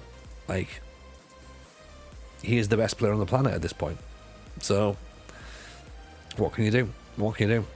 Players only improve if I do one of each physical areas. We'll use recovery during each week. Yeah, that's a good shout, yeah. Your technical and tactical players don't improve. It's weird. Yeah, this is the thing. This is why I don't fully understand it, to be honest, because if I was thinking about myself, I'd be like, right, strength training, endurance training, resistance training, I'd do all those together. But then I'd do that as a block. So I'd maybe have that like as one day would be like strength, one day resistance, one day endurance, but then mixed in with other stuff like sort of chance creation or like defensive units. But I'm thinking of this like a workout schedule, and I don't think that's how the game understands it. So I'd be like, I'd do like 3 days of strength, but I'd split it over a week. I'd do like endurance over like 2 sets of endurance training. But yeah, I don't know. This is the thing. My brain won't split that. So maybe I'll try it. Especially like given the fact that we're going to be playing with semi-pro players and amateur players for quite a lot next season. It's not really going to come into our thinking, is it, when we think about it? Because you're not going to be able to train twice a week, so it's not really going to matter. Okay, so we've got match against Liverpool now. So obviously we want to get Salah inside, but we don't want to get him inside because then obviously Alexander-Arnold will come flying out the wing. So we want to try and stay fairly solid defensively. They are wasteful though, which is good. And then again, so are we. Maybe not as wasteful as them, to be honest, because they are a little bit above us in the league as well. Oh, sorry, 2 seconds. Let me just answer this from Mrs. J.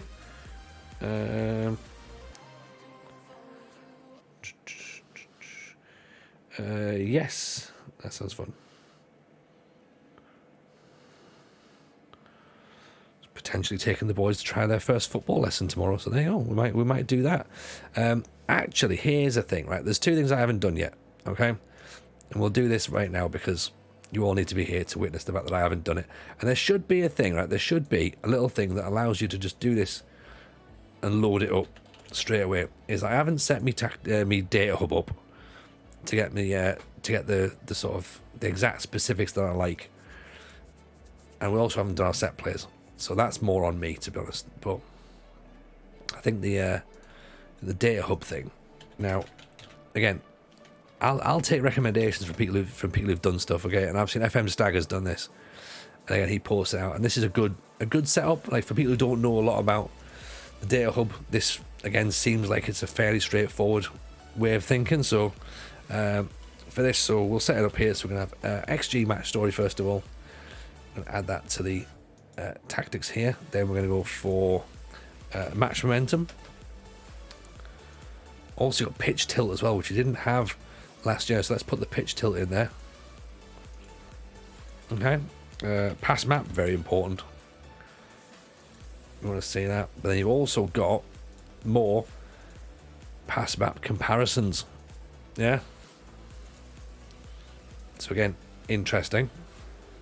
Shot map we'll put on there, but I'm more thinking about the shot map for the last 5 games. We'll probably take it off because I'm not really bothered about it, to be honest. Like, it doesn't really give me much to look at. There's our defending. We obviously want to see that. We want to see where we're doing. And it's not very good at the minute. Same with attacking. It could be better. We're dribbling less. We're getting a decent XG, but expected goals, but we're still not really living up to what we should be doing. We're getting the ball a lot, very, very deep, which I don't think is where we want the ball. To be honest, we really want the ball a little bit higher than all the way down there. So we might need to work on our defensive line getting a bit higher. Passes, we're playing a lot in the middle third, which I guess you kind of expect. And again, we want to move that a bit higher, try and get ourselves a bit more into the final third. Defensive efficiency is going to be on there. Then we're going to look at tackling. So I'm wondering if you can actually just sort of save this as a view. I don't think you can. Aerial stuff, which for Arsenal probably isn't going to be a lot to look at. So our possession stats.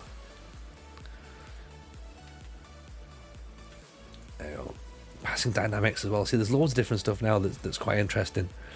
We don't really want that, but it is quite nice to see. General passing is going to be something that we're going to look at.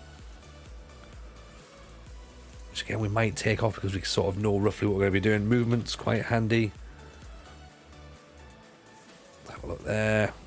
Crossing, which we don't really cross a great deal, I think. Attacking efficiency is probably a nice one to look at.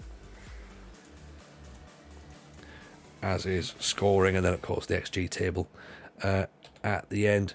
Obviously now we've got goal output, we've got expected assists now as well, so there's quite a lot to take in these days. And then for players, there's things like physical output now as well, which we didn't have before, so that's now in there, which again is quite interesting to have a little look at. So we'll see where we go. The only touchline shout you need is encouraged, says Quarantine Cyclist. Probably agree, to be honest. And that's when you're dealing with kids. Yeah, probably again the same here, I guess, really. Change tactics and players during the game every 10 minutes. I demand more. Yeah, I think you're probably right. I'm very much giving it the whole, like, more, please. Do better. There should just be one that just says do better. Do you know what I mean? I'd be in for that. I'd go for that. Right, so advanced goalkeepers, obviously we want to see our goalkeeper stats. Ramsdale is not doing well. Passing for goalkeepers. He's doing some decent passing, but we shall see how that looks against the rest of the league. There's midfielders as well. For tackling, aerial defenders. Aerial forwards. I also want to see this physical output as well, because again that's a newer thing for this one. So passing progression for the midfielders, passing for midfield, assists as well, quite handy to look at. So midfield, want forwards assisting as well. So is Bale linking up, getting ourselves some assists, shooting for the forwards. Goal output as well. Yeah, and then we'll look at the physicals.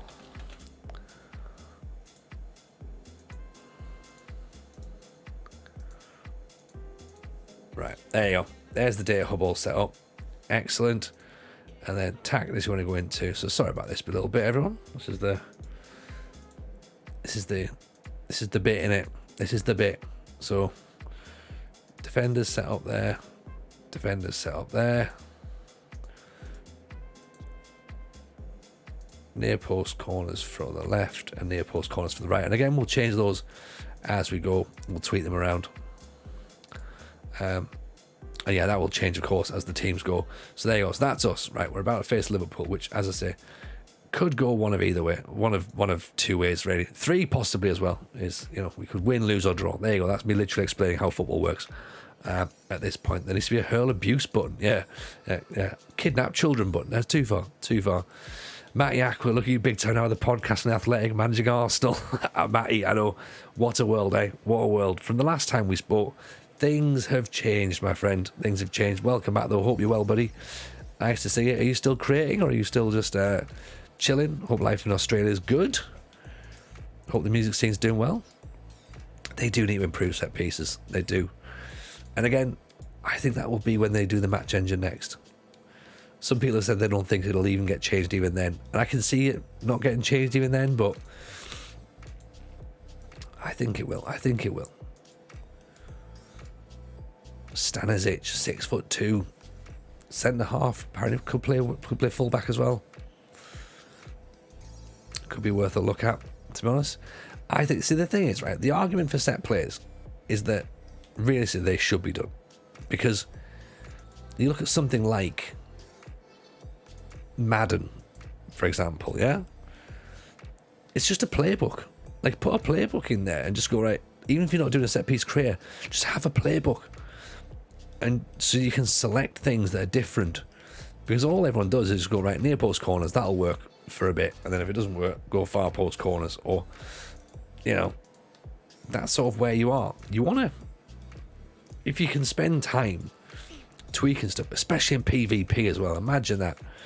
Imagine that you spend all your time struggling Arsenal. Oh dear, struggling Arsenal. That's not a good thing, is it? We're still okay though. The job's still stable. Let's just make sure that everything is still stable before we go any further, because this would be terrible. Stable. Yeah, okay, so we're not quite in the insecure yet, but that's alphabetical. So look at all those insecure jobs before us, so it's fine. We're okay. 2K basketball playbook. Exactly. Like, have they added the draft excluded at this year's game? I don't think so. We're hoping that we can. We need to park the bus, actually, to be honest. Ada Jimmy, welcome in.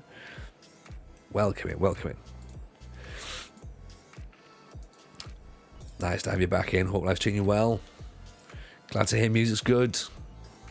Gonna be blogging from now on. Nice. I think blogging could work for you. Had a hell of a time explaining the draft excluded to my American relatives. It's a weird one, isn't it? You can't. It's like, oh, yeah, it's like a stuffed snake that we leave at the door. What? Yeah, old people have them.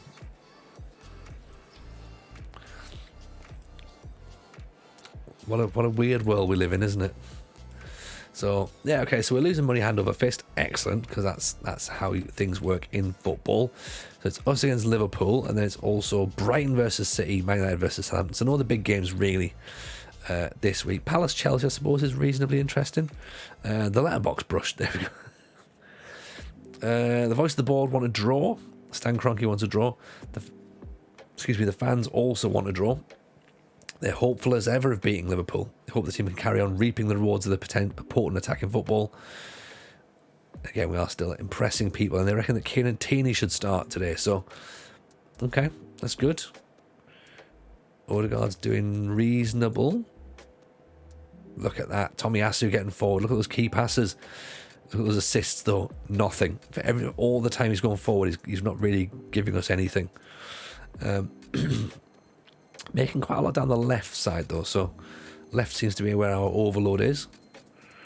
Very little on the right. It's interesting, isn't it? So maybe we play a little bit more down that right-hand side, mix things up a bit. Because it's not like we're actually focusing the ball down the left. So Martinelli has got the Young Player of the Year of the Month award as well, which is great. So let's give him a little boost. Let's keep him in the side then. I'll take those off there. Try and force the ball outside, radiator and tinfoil back.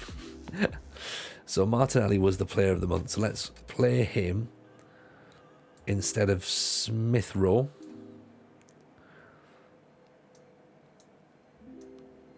That makes sense. Zinchenko's going to come out for Tierney.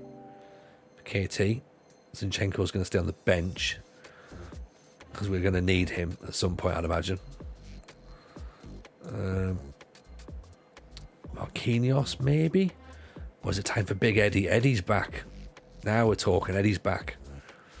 He scored 3 goals already this season.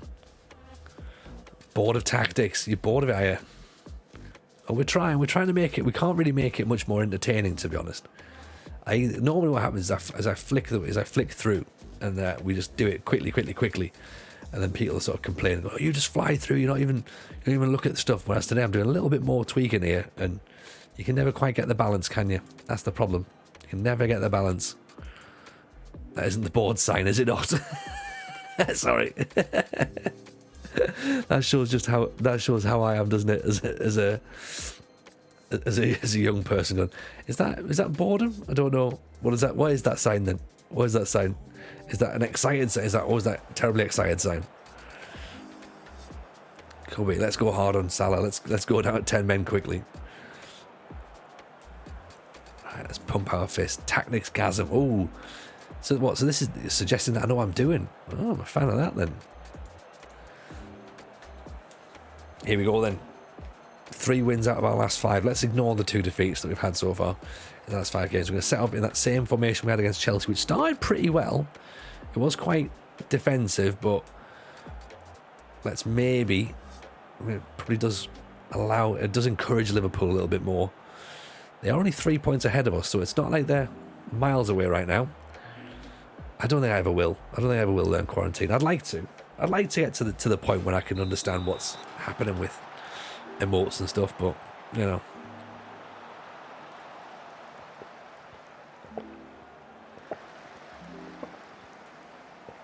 Here's Saka going down the line.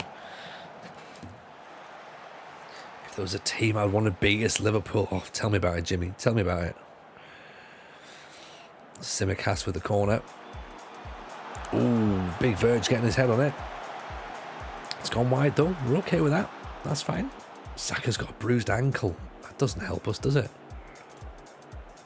Simicast again, just floating one up.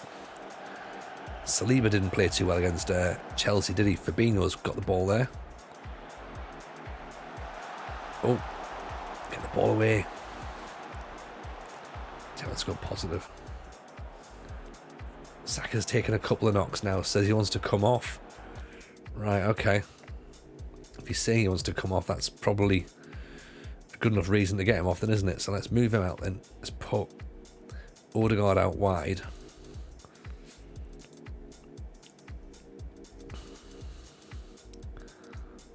Let's do that. Let's see if that works. There's probably a bit of a gap there, so at least we're sort of trying to play into that space that Henderson's occupying here.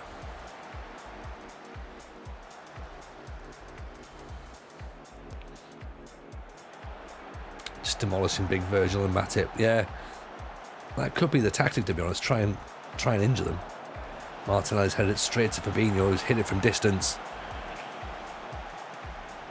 Lovely Friday afternoon over here playing FM, and Tony's soothing voice keeping things chill. I appreciate that, Scooter. I appreciate you wildly. It's always nice having you in the stream. KT's put the ball in. And Gabby Jesus gets the goal. There we go. An FM comedian playing as Arsenal. Now that's funny. I know, Yamaha. I know, mate. Tell me about it. Don't worry though, I'm not doing very well. Firmino robbed by KT. That's a great finish from Jesus, isn't it? He sort of like wraps and gets his foot around it a little bit. Can't believe Arsenal only dropped points at United so far this season. Not in this universe, Legion. Not in this universe. In this universe, we've dropped many more points. We did drop points against United, yeah. Lost 4-0. We were down to 10 men though, so. Of course, we just lost 3-1 to Chelsea. Which, again, I don't think we should have really lost 3-1 to Chelsea. I thought we were playing pretty well.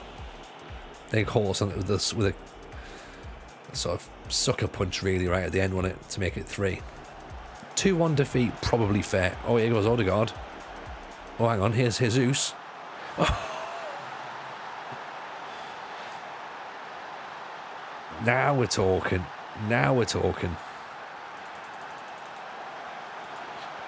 In the perfect storylines of falling, Stevie G sacked TJ in. Could you imagine? We've started it, Matty. We've started it. We've started a YouTube save now, so we are doing an offline one with Villa to celebrate Stevie G going. So it's already started.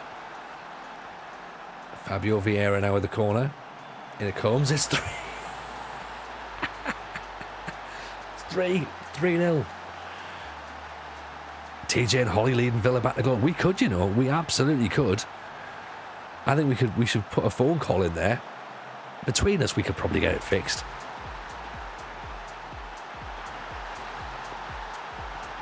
3-0 here. This is deadly.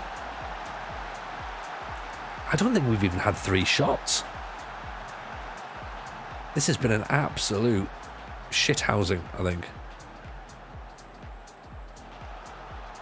Nice ball through as Naby Keita's through. Well played. Yeah, Jesus with a hat trick. In the first half, 3 shots, 3 on target, all from Gabriel Jesus. We've got an XG of 0.41 and we're 3-0 up.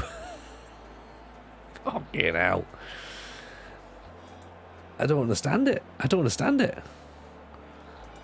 45 minutes, we've blown them away. Absolutely blown them away. Don't change anything. Do not change anything, Tony. Hands where you can see them. Go for 9. Look, if we get a draw out of this, I'll be happy, right? I'll be really, really happy. I think you're right. I think the fact that we are going wide is making them look at Alexander Arnold, because what you saw before we even come into this game, was we were playing for underlaps, but we've already gone for play down the wings. So there is that thing where we're sort of focusing on the gap, really. So there is going to be no Alexander Arnold at all here. So if we push KT up to attack as well, then that's really going to be firing down that right hand side. But notice they've moved into fullback now, so they've obviously worked out that he can't get forward. Vieira, Saliba. Oh, I had a shot where we haven't scored, chat. What's the point?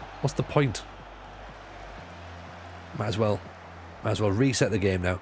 Sabitzer was pretty cheap. He was like 16 million, I think. I was quite surprised at how easy we got him in. So I think Jesus we bring off and get a round of applause, get a standing ovation. He's got a hat trick in the first half.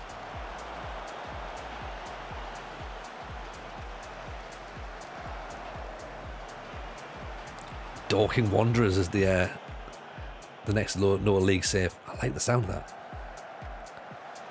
I think Jack from the Sport Bible's doing Dorking, actually. That's his main save. Great ball. Oh! Keep your flag down, referee. That's 4-0. Surely. It counts. Unbelievable. What a ball that is. Jesus is onto it. He's only on a 9.3 and he's scored 4 goals. Look at this pass from KT though. This is the ball right here. Clip that. That's stunning. Lovely little sort of like reverse pass. Sabitzer's starting to tire now. Jesus is having a great time. Like, I want to bring him off and get like a standing ovation for him, but at the same time, he's away again. He wants 5, doesn't he? Oh, this is his match. Jesus joining the Arsenal legends such as Arshavin and Julio Baptista. Yeah. Sabitzer holds it up nicely, gives it Jesus. KT, look, where's their defence? It's non-existent. Jesus.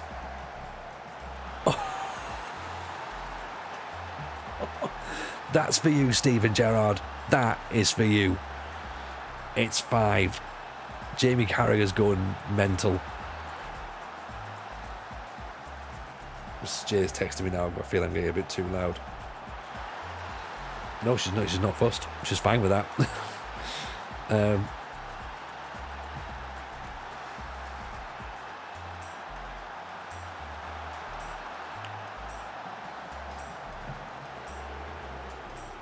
Carragher spitting at everyone he meets. Yeah. Pretty much. We've won the ball back again. Xhaka, KT. KT cuts it back. Oh.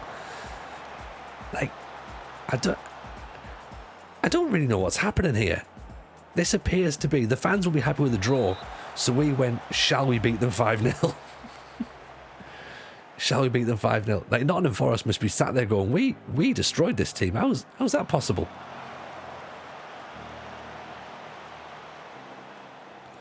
You know, but maybe this is the tactic. Maybe we've tweaked things, or maybe it's just for this game that it's worked. We've exposed those weaknesses. Yeah, now fucking Arsenal TV are all right with me, aren't they? They've forgotten about the Forest game now. Great ball.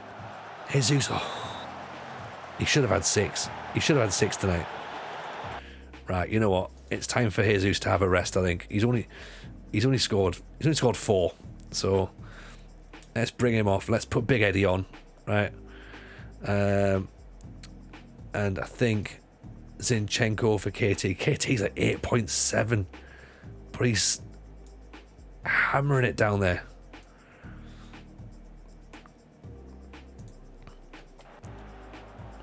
Right, loads of substitutions.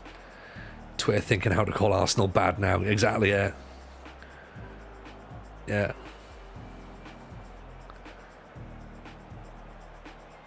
Smith Rowe's lost the ball. Oh dear. This isn't good. Virgil's struggling. This is where it now goes to like 6-5-1, isn't it? Then they're all going, yeah, we couldn't even keep a clean sheet, could we?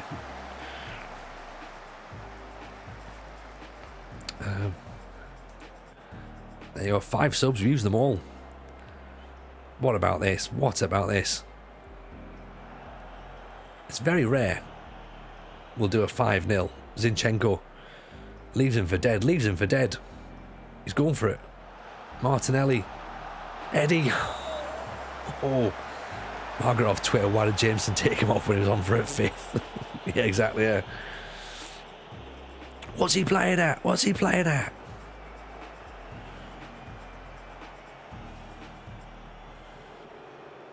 Jameson out. Yeah, win. Oh, go on, Eddie. Here we go. He's won it back. Smith Rowe. Look at that. Ramsdale, Zinchenko. Look how much room Zinchenko's got. Giving the ball away, though. It's fine. Put them out of their misery, ref. They're already dead. Gav Mesh came in the stream to see Tony win 5-0, not showing in the right place. None of us are, Gav. We're all incredibly confused.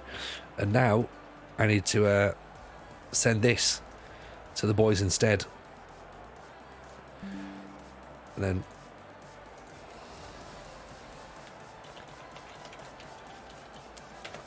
right, that's better. Right, 5-0. Oops, let's not thrash our arms. Tony's doing the talking, but the tactics are coming for RDF. Absolutely broken. We've got a whole stack of achievements. I've got thumping. I would have loved it if we beat them, and something else has just popped up there as well. So we've literally just beaten Liverpool 5-0. I'm going to tweet that out now. Game's broken.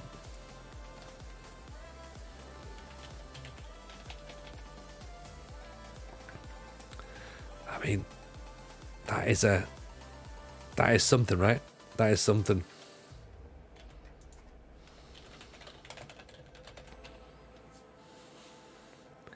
We had an XG, I've just seen it, we had an XG of 0.98. But can Tony do it on a wet Wednesday in Stoke? I don't know. I genuinely thought that the wet Wednesday in Stoke is my sort of performance. I wasn't expecting on the telly against Liverpool. Jay Yarrow, now he spotted this. They went, right, this is the time to sub. In with the prime. Appreciate that. Thank you so much. Again, if people are thinking now's the time to sub, this is definitely the moment to sub, because we've won 5-0. It won't happen again, right? It won't happen again. Disappointed with the results of the teams again. Fuck off the board. Like, what are you on about? Ignore the Nottingham Forest defeat, right? Let's look at the whole, let's look at the whole 5-0 Liverpool thing, right? Only 5. We want Jameson out, bring Arteta back. Mrs. J's not happy. Mrs. J's not happy. Let's just pop that down there. Yeah, I can't believe that. They're happy with the transfers, but they're not happy with the matches. Reasonable. Supporters disappointed with recent results. This is literally Arsenal right here, isn't it? Literally Arsenal fans. Ignore the fact we beat Liverpool 5-0, Newcastle 3-0, Brentford 3-0. I think we beat Leeds as well. Leeds 4-0 and Everton 1-0. Let's ignore that. Let's focus entirely on the 4-1 defeat against Forest and the 4-0 defeat against Man U. Oh, sorry, no, we lost 3-0 to Leeds. Let's just focus on the bad, It's fair enough, I suppose, really. That's what you have to do, innit? Yeah, the Forest result was poor, Jimmy. Let's ignore the 4-0 win as well against Palace. But hey, it's all just chips paper, innit? Fish and chip paper, that's all it is. I'm going to call this Gabby Jesus Ball. Because that's what it was. Like, does that even make sense as a tactic? I think that it probably does, doesn't it? Because Saka's coming in here and Martinelli's coming in here. 2 ball winners in the middle is helping Odegaard do whatever he needs to do. Wing backs are getting up and about. Player down the side, which is good because obviously we've got wing backs on there. Yeah, it actually, as a tactic, it makes sense. There you go. 4-5-1, but technically a 4-3-3, I suppose, really. So it's a 4-5-1 in defence, but it's a 4-3-3 going forward. Analysis-wise, obviously, we've got no spaces right up the top here. But everything else, pitch is covered. Pitch is covered. Henderson with a clean sheet. Game's unrealistic. Ramsdale with another clean sheet as well. Got to get ourselves up against Malmo now. Look at that, back up to 5th now. It's a decent starting point for a tactic. Yeah, I guess so, because what we could technically, when we get better, obviously, and we get more confident, we can move the strikers up, which I think is what we did, didn't we? We moved the strikers to there, and that just gave us so much more to run. So there is that. So let's obviously keep that as part of a thing going forward. SI hates us. Is a 4-2-3-1. I suppose technically, yeah. That's not bad. It's a bad way of looking at it, Rich. Yeah. Then if I have them there like that, then it's a 4-3-3, isn't it? So we could do that against Malmo and sort of push ourselves. But yeah, then in a defensive phase, they obviously drop back down, so it's a bit nicer to look at. Who wants to try Arsenal now? Yeah, bring it on, bring it on. XG of 0.98. I'm sorry, Mrs. J, but that was clinical, absolutely clinical. Look at that. Talk about taking your chances when they arise. Dominated up until this point. Then we were like, oh, we should just score now. Then we went back under pressure. Then we blitzed 2 more. Came out of the traps in the second half, and it was just, yeah, devastating.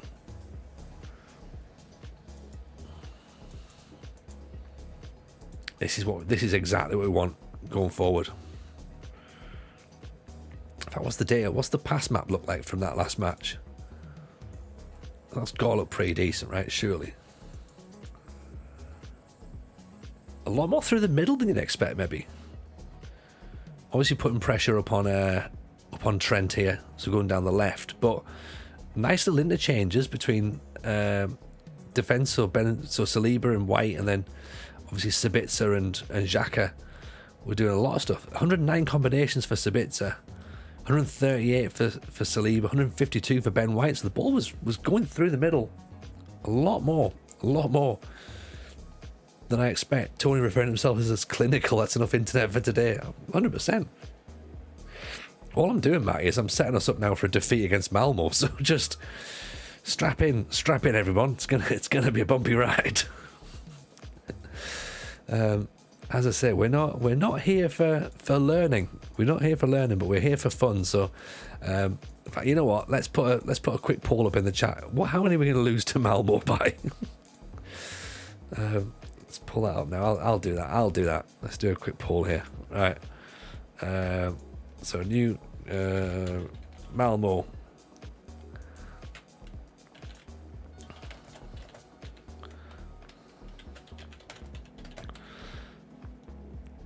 So we'll put there. Right, I'm gonna put. There you go. Win by 2 or lose by 2. It's the only way of doing it, isn't it? Anything more than that is fine. Anything under that, also fine. But Alexis McAllister would be pretty decent, I think, in our team. Geldhart would be pretty good as well. It's going to be interesting. It's going to be interesting to see what happens going forward. Because if that's the basis of a new team, a new tactic, then I quite like that. Well, just got to wait and see. Trial and error. There is, of course, a massive possibility it just doesn't work again. It was literally just that was the right tactic for that day. And that just reminds us to be like, yeah, that's how it's going to be, Tony. You can't just presume that something's working. Form's got to do something. It's got to, hasn't it? It's got to do something. Like, we don't draw games. You know what I mean? We win games well or we lose. Like, and we lose heavily. So 3-1 defeat, 4-1 defeat, 4-0 defeat, 3-0 defeat. But we've won 4-0, 3-0, 1-0, 3-0, 2-0, 1-0, 5-0. So we are the entertainers. I was just hoping for the best and hitting continue over and over. Like, that's usually my tactic, Scoots. Evening, Murph. How are you, buddy? Welcome in. Big shout out for my boy Murph, by the way. Feel free to drop him a follow. I guess play out wide will be the tactic. Maybe. I think if we can push some of the spaces, could be quite a good thing. Keegan in disguise. Well, I always thought it was more of a Peter Reid, but if we end up being a bit of 90s Keegan, then we can do that as well. You know, it's the only thing we'll take from Newcastle. It's that era. I hope we're doing good, mate. I managed to hide from the wife to watch some evening streams. Bless you. It's a pleasure to have you in. As I say, it's nice to see it. Also, I'm enjoying the new content as well, by the way. So do keep it up. It's good. As I say, we've given Murph a shout out. Do, of course, check him out.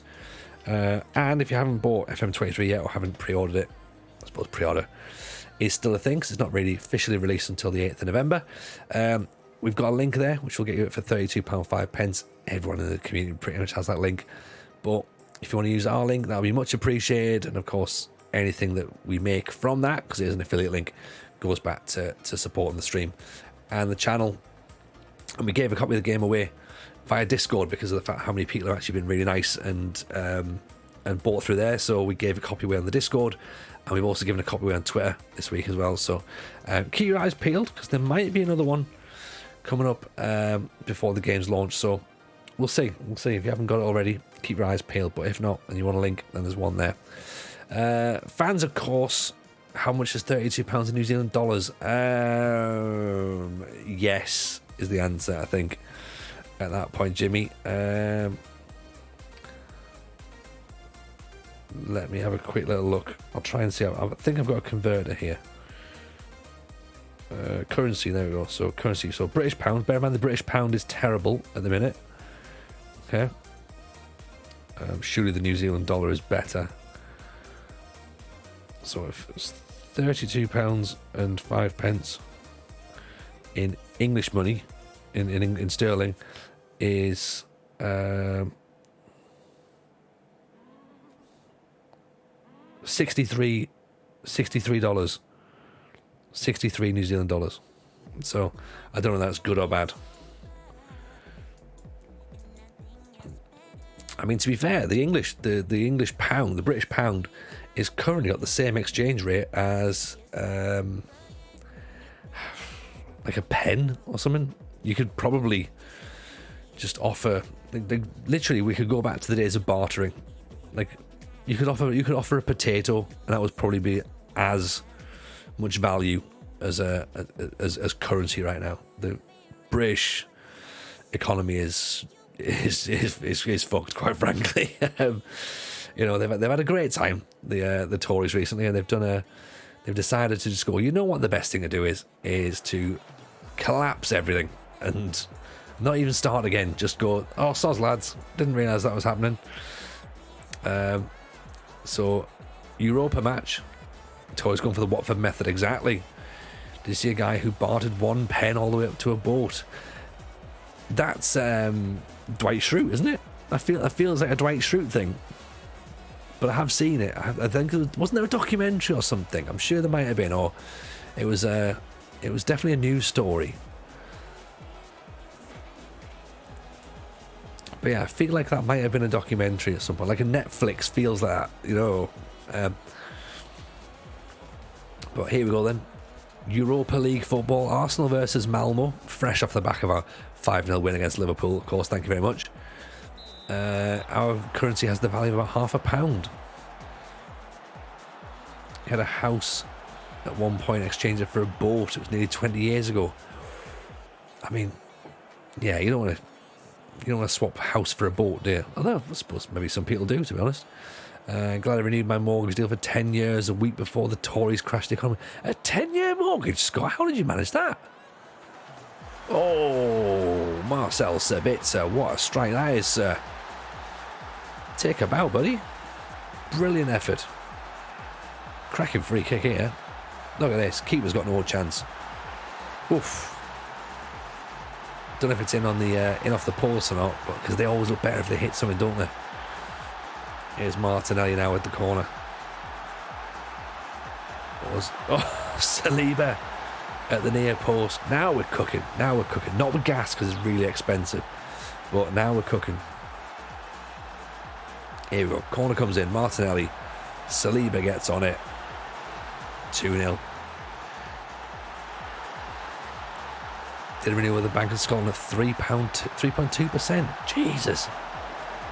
Yeah, we only got a 2-year remortgage. Now we're cooking with an efficient slow cooker.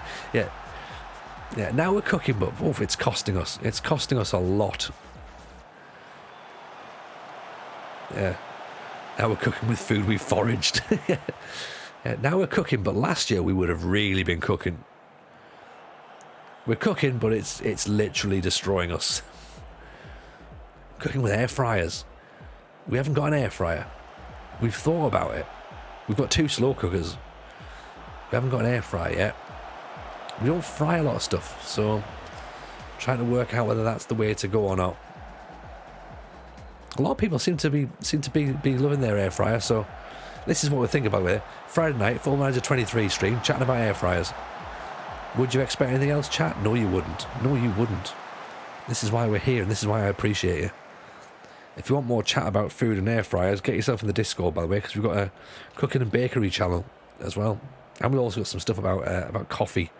So do feel free to drop your coffee recommendations in there.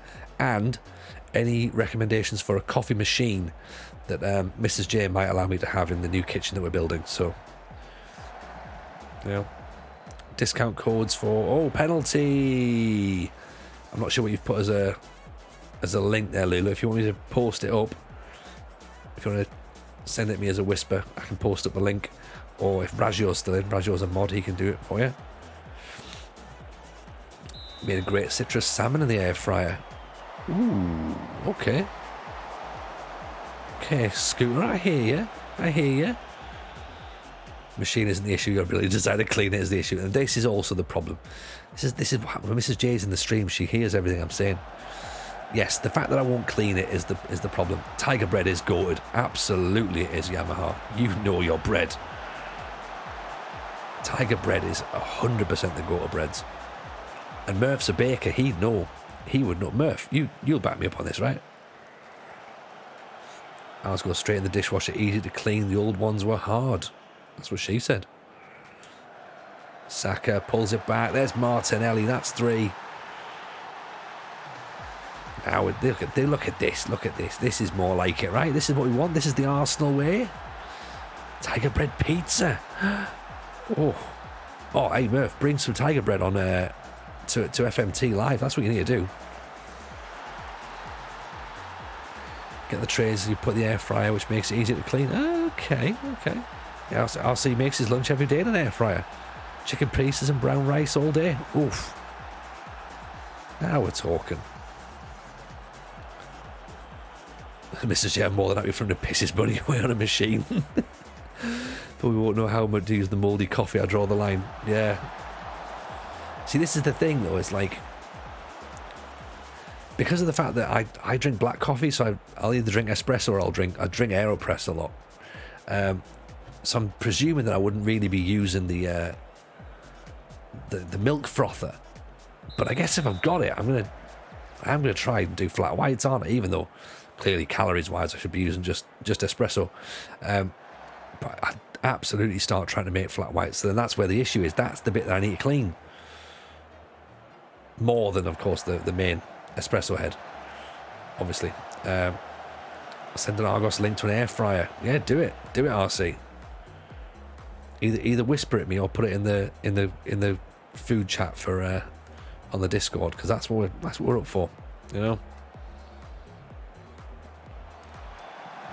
Murph is a baker, Mrs. J.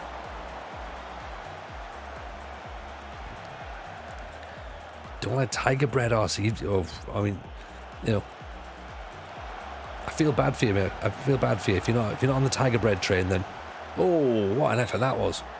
Great save. Stick to drinking cans of beer. There's nothing to clean. Scott, you're a smart individual, aren't you? You know, got recycling bins out there. That's brilliant. What is English food? Oh, Jimmy, you're missing out. I mean, to be fair, hit me up with some big New Zealand foods as well, because we'd be all over that. Murph is also known as the other two people, the butcher and the candlestick maker. Come for the beta, stay for mortgage rates, coffee machines, air fryers, and tiger bread. There you go. Clip that. That literally is how we are as a community. I think, to be honest. Evening, Kipper. How are you? Welcome. Fish, and more fish, and Kimura. Yeah. Vegetables, of course. Yeah. Oh, look at you healthy people and that, with your beautiful skin and your outside living and, you know, being happy. Yeah, you got it all, haven't you? You New Zealanders. To be fair, I'm only jealous. I think I mentioned it before, Jimmy. My cousins live out in Dunedin, and they're having a great time. They've got their chickens in the back garden, so they've got fresh eggs and stuff, which is beautiful. I mean, we're starting to get a veggie patch for the boys to work on, but they've got quite a decent one out there. We've got about 4 veggie beds now. So Martinelli should have made that 4.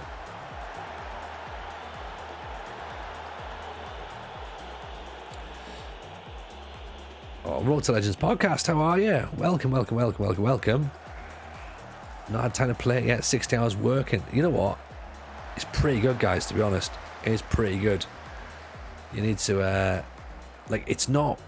The thing is, it doesn't feel like a massive variation from FM22. It feels like quite similar. But at the same time, when you're in it, there is enough different to justify it. If that makes sense. Think the classic phrase, think evolution, not revolution. You know? You're not sort of like coming in going, oh shit, where is everything? Like, it's all changed, it's all different.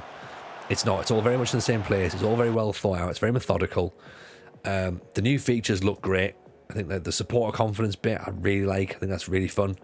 We're busy having a bit of a back and forth with the Arsenal fans at the minute, obviously, because that's how they are.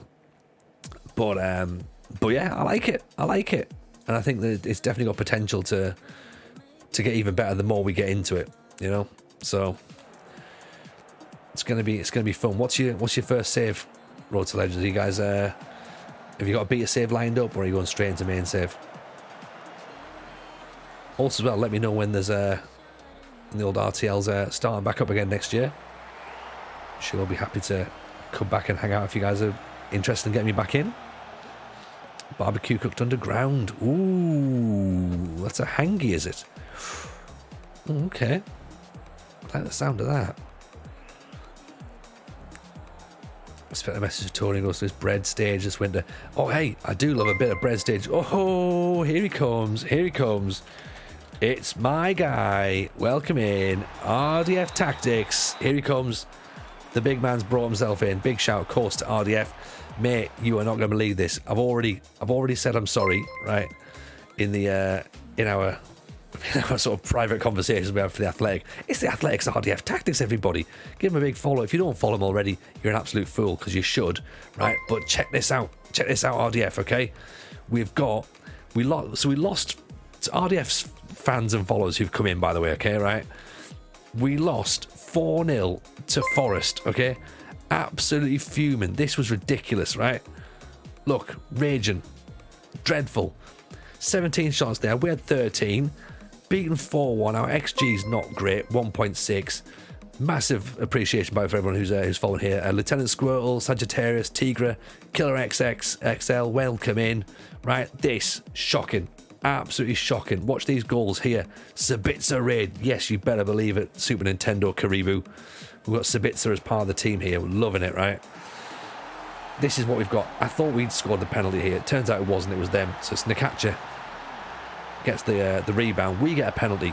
Okay, we're back in. I think everything's fine. Then this happens, which is just madness. Shouldn't really have that issue right there. Okay. Then we get the ball back. Give the ball away. 67 minutes. It's a nice finish. Fair enough. You hold your hands up and you go, okay, whatevs, right? Web 2000 Liam, appreciate the follow. Thank you for that. And then that just kills us off, right? 94 minutes. 4-1. Awful. Awful. But then we did this. 5-0 at home to Liverpool. We smashed Liverpool 5-0, right, with an XG of 0.98. We didn't even get an XG of 1. At half time, we were 3-0 up. We had 3 shots, okay? This is what happened. Look at this tactic here, man. RDF. This was at home, right? So here's what happens, okay? Gabriel Jesus gets 4, by the way, right? No, we weren't even playing direct. We were playing like sort of quite short passes as well. We really exploited the wings. Oh, look about that for a finish from Jesus. Okay, then this is a bit more direct, to be honest. Odegaard goes in there. Jesus picks it up, pummels it past Allison. Love that. Then we get a corner. Jesus getting the header from the corner. That's 3-0. So that's the first half done, right? This is the second half here. Tierney, look at that ball. Filthy, absolutely filthy. And there we go. Tierney, Jesus turns provider this time for Odegaard, who pings it in off Big Virgil. 5-0. 5-0. Very, very happy. Very happy. We have won a lot of games, but we have also lost games. So we won 4-0 against Crystal Palace. We lost 3-0 against Leeds. Won 3-0 against Brentford. Lost 4-0 against Man U, but we had 10 men. Right, we had 10 men. Zinchenko got sent off for that, okay? 1-0 win against Everton, 3-0 against Newcastle. So we're starting to find our feet a little bit. 2-0 against Olympiacos. The defeats against Forest was bad. Hearts was good. Chelsea, 3-1. I mean, 2-1 would have been a fair result, right? But then now we're getting back into it. Like, you know, we either score. Like, look, there's a lot of clean sheets in there. That's what we've got to think about. Got to win the games against United and Liverpool's. Well, we beat Liverpool, so that's fine. But yeah, the United game, maybe not. Arsenal fans, of course, have been incredibly laid back. They're not happy that we didn't do well against Chelsea, but overall, they've been fine, right? I think. Nope. Look at this, man. Ridiculous. Fans are satisfied with the transfers, satisfied with results. I mean, this has not been, or it's not been massively pleasant.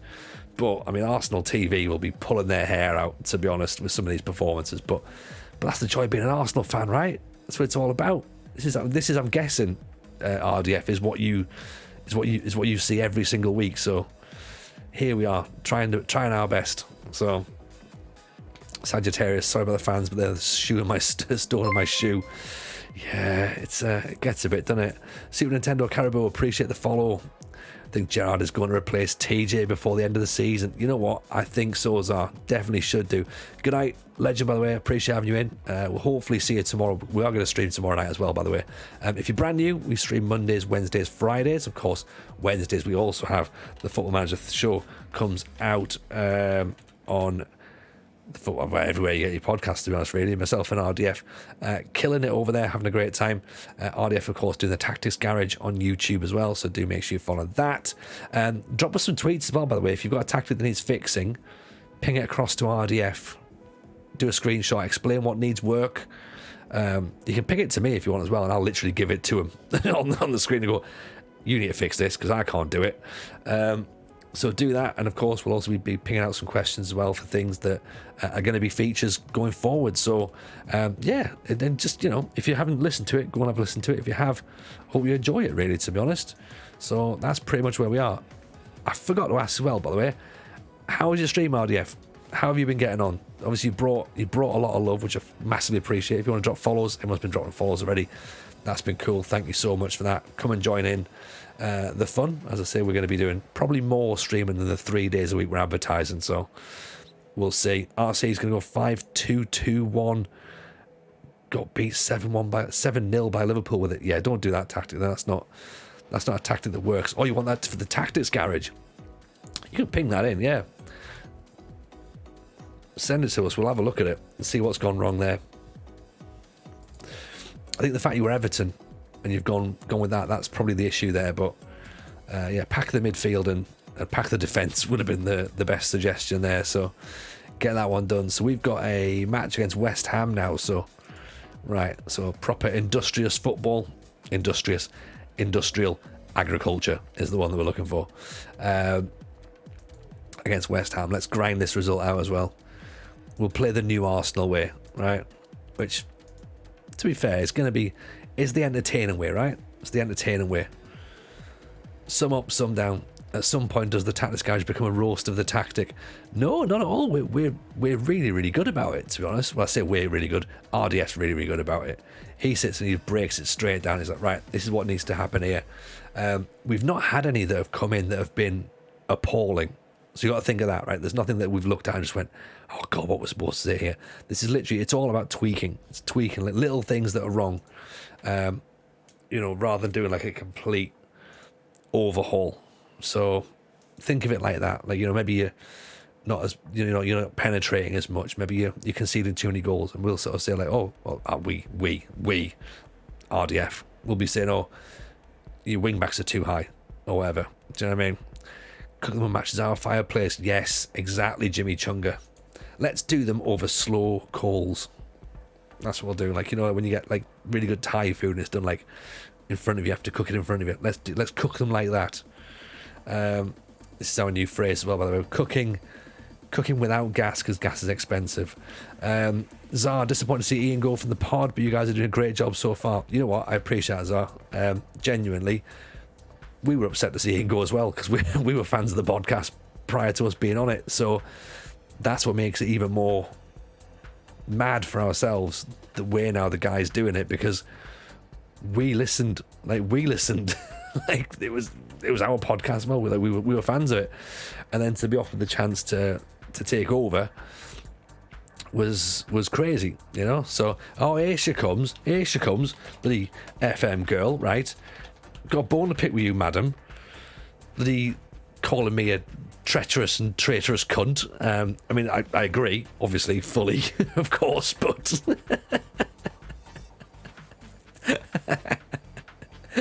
give FM Girl a massive shout, by the way, a massive follow.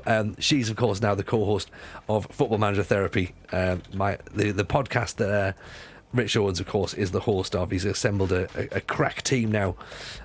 He's got himself, he's got Jebaru, he's got FM Girl, and he's got the United City FM as well. So do go and follow Alice. She's also doing an Arsenal save as well, I believe. How are you finding it? Hope you're doing well. How was your stream this afternoon, by the way? So we had some cracking numbers. So nice to sort of see you back in with a new save. And yeah, that's the thing. So it took three of them to replace me. Exactly. 3. And this is where we are. But yeah, no, it's going to be good. It's going to be really, really good. Alice would batter Tony. Oh, damn right she would. Damn right she would. Arsenal Savers fun so far, loving it. Yeah, are you having like sort of up and down results? Because that's what we're doing. Like we've just pointed out when RDF came like sort of charging in with the raid, and we sort of went through the results there. Like we're winning big, but we're losing hard, and it's like I don't know if it's a me thing or whether it's an Arsenal thing. I think it's a bit of both, to be honest. I'm the boss, bro. Yeah, there is that, I suppose. Yeah. Okay, right, fine, right. You go straight for the wins. I'm going for entertainment. Yeah.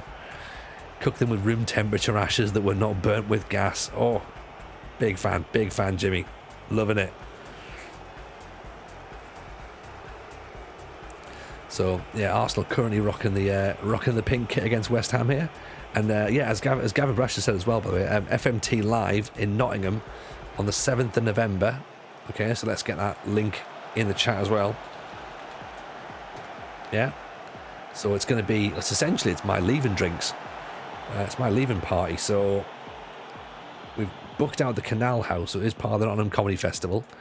The Canal House is cool, by the way. As well, really good bar. They do beautiful ales, lovely wines, gins, cracking coffee as well, by the way, for the non-drinkers. £5 a ticket. There is still some tickets left. It's selling very well, very, very well indeed. The show itself is 7 till 8, right? So it's only an hour show. But after that, Nottingham is our oyster. So we're going to all hang out in the bar. We're going to have a bit of an FM meet-up, a bit of an FM social. So that's going to be pretty cool. Loads of people are coming down. Alice is coming up from Wales.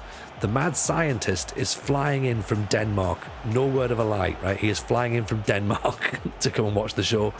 RDF's coming, which is going to be great. Obviously, I'll be there as well. We've got Dave Goodger's going to be there with his spinning heads. Raggio's going to be there. Murph's coming. Gavin Brash is coming. So yeah, there's going to be a whole load of creators. There's going to be a whole load of the community's going to be there. It's just going to be a good laugh, I reckon. I think everyone's going to come with the right frame of mind and the right mindset. So do that. Get yourselves involved, and if you fancy it, come and join us, because it is going to be good. As I say, for the price of £5, granted, obviously you then got all your drinks and stuff on travel accommodation. Quite a lot of us are staying over as well. So, as I say, it's going to be one of those things where we will have a nice time, I think. The fact that Mad's come from Denmark and I think Nottingham's too far. But this is the problem, Yamaha. Yeah, it definitely put a thing of like, well, it's... You're all now not really having enough excuse, are you? So, your excuses aren't good enough at this point. If I did it in London, I would come. Yeah, well, I guess maybe it's a trial. It's a trial, possibly. I'll see if it's something that's good. Then maybe the FMT people will continue. Obviously, I won't be able to be part of it per se. I might be able to be a guest, maybe, if I'm invited, if I'm allowed. But yeah, if it's successful, then I don't see why the FMT crowd wouldn't consider another one. So we'll see how it gets on. FM Girl, no, apparently not. Nope, not doing it. Dazza there for the 5th for the Brentford game. Trains depending. I mean, that's a decent match, that, man. Brentford Forest. You'd expect 3 points in that, I'm guessing. Dazza.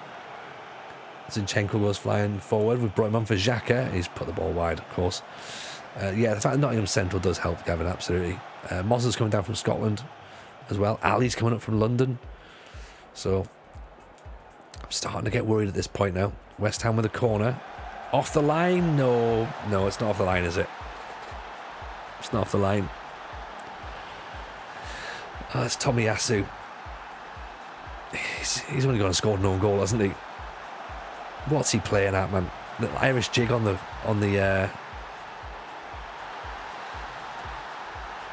goal line. Mal's coming. Excellent. Up the truck. Tim Lewis is coming as well, but that also makes things good. You're signing Pedro Goncalves, RC. I like that indeed. Dazza, never expect 3 points in the Premier League. Oh, mate, try being a Villa fan. Good ball. Saka's onside. He's missed it though. You've signed Tammy. Oh, how much for? How much did you sign Tammy for? Because he could be the piece in the puzzle, couldn't he? You've seen our boy, haven't you? You've seen who we've signed, Alice. If you haven't, you're about to see him right now. This guy, 6'5", Croatian striker. We paid about sort of £5 million for him. Jumping 15, finishing 15, acceleration only 11, but determination, flair, both 15, off the ball 14. This is the man. He's coming on now. We need to do it, right? The fans are getting pissed off. This is not the match against Liverpool right now. So Martinelli's going to be sacrificed, I think. So we'll move Jesus out. Bayo's going to go there, so we're going to make him drop to players that deep forward. On attack, actually, maybe. No support. Play around him. Excuse me. KT will push up on attack. See if that works. 30 million up front and 25 over 3 years. It's the beater, isn't it? Go crazy with the transfer fees, I guess, isn't it? Is that Berbatov? Asks Leo. No. This is Bio. He's probably up there as good as Berbatov. So the Croatian Niall Quinn. That's the man. That's the one. That's the exact description I want for him. The Croatian Niall Quinn. I mean, the next Berbatov. All right. Berbatov was Bulgarian, I think, wasn't he? Every single transfer in an extraordinary amount of instalments in the beta. Yeah, see, I normally pay up front, so that's probably my fault, actually. KT's starting to struggle. Tommy Asu's not having a good time, so maybe we look to bring him off. But then Cedric's not going to be doing much, is he? No, you know what? Let's keep him there.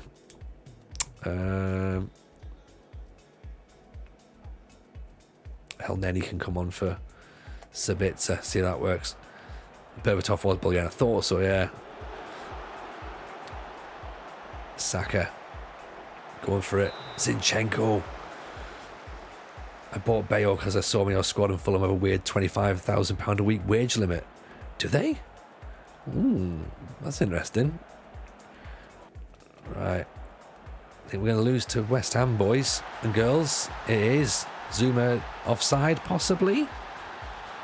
It's deep in your psyche as a Sunderland supporter. You've got a super Kevin Phillips equivalent as well. Absolutely, we have. We're 2-0 down. We're 2-0 down. Shit. It's how quickly we forget the Liverpool result, isn't it? Like, Tommy Asu again. Just making a fool of us all. I think this is the thing. Like, I mean, look, I'm a massive fan of a 4-4-2 big man little man combo, and I think if we could play this as Arsenal, I'd be over the moon. But it's just not really a thing, isn't it? Impress me this stream equals new subscriber. I mean, if we can do that, Jimmy, it depends upon what you like as impressed. Like, you know, if you're impressed with a 5-0 win over Liverpool, then that's a subscriber, absolutely. If you're impressed that I've lost to Nottingham Forest and West Ham, that could be a subscriber. If you're impressed about the fact that the chat went pretty much into bread making and how we cook, then, you know, that could be it, I guess. As a Liverpool fan, I'm out for that reason. I mean, we dropped down to 7th again. It's poor, that, isn't it? That is pretty poor. Oh dear. David Moyes over the moon. Of course he is. Piss off, David Moyes. Arsenal are expected to be leading the continental charge. Well, look, it'll be fine. We'll get there, right? Fans are voicing their displeasure that Jesus wasn't substituted. Yeah, I went full on and won't be investing. That's fair. Brendan Rodgers is not going to be getting Ramsdale out of the club. Right, we can't even begin to think of a new goalkeeper at this point. Players getting suspended now. Xhaka's suspended, of course he is. It's Tommy Asu though. What was Tommy Asu doing to concede those 2 goals essentially? Like, that was the issue, right? You're getting Bale for 4 million. That's a good price. Yeah, maybe we were a little bit too defensive in that point, in that setup. Brighton away, Villa at home. Then, of course, the massive game against Tottenham. Ooh. Tottenham away as well.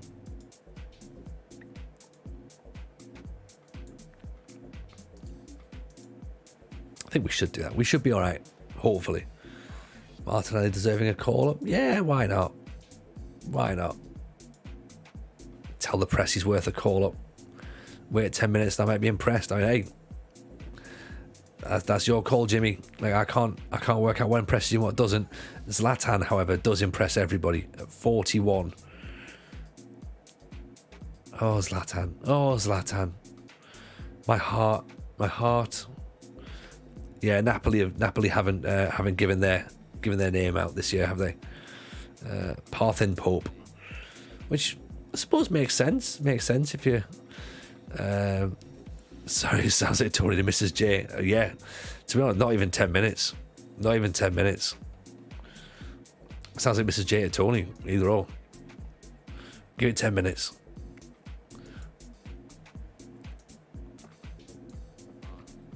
I mean, it's not, is it? It's not impressive. I'm not impressing anyone here.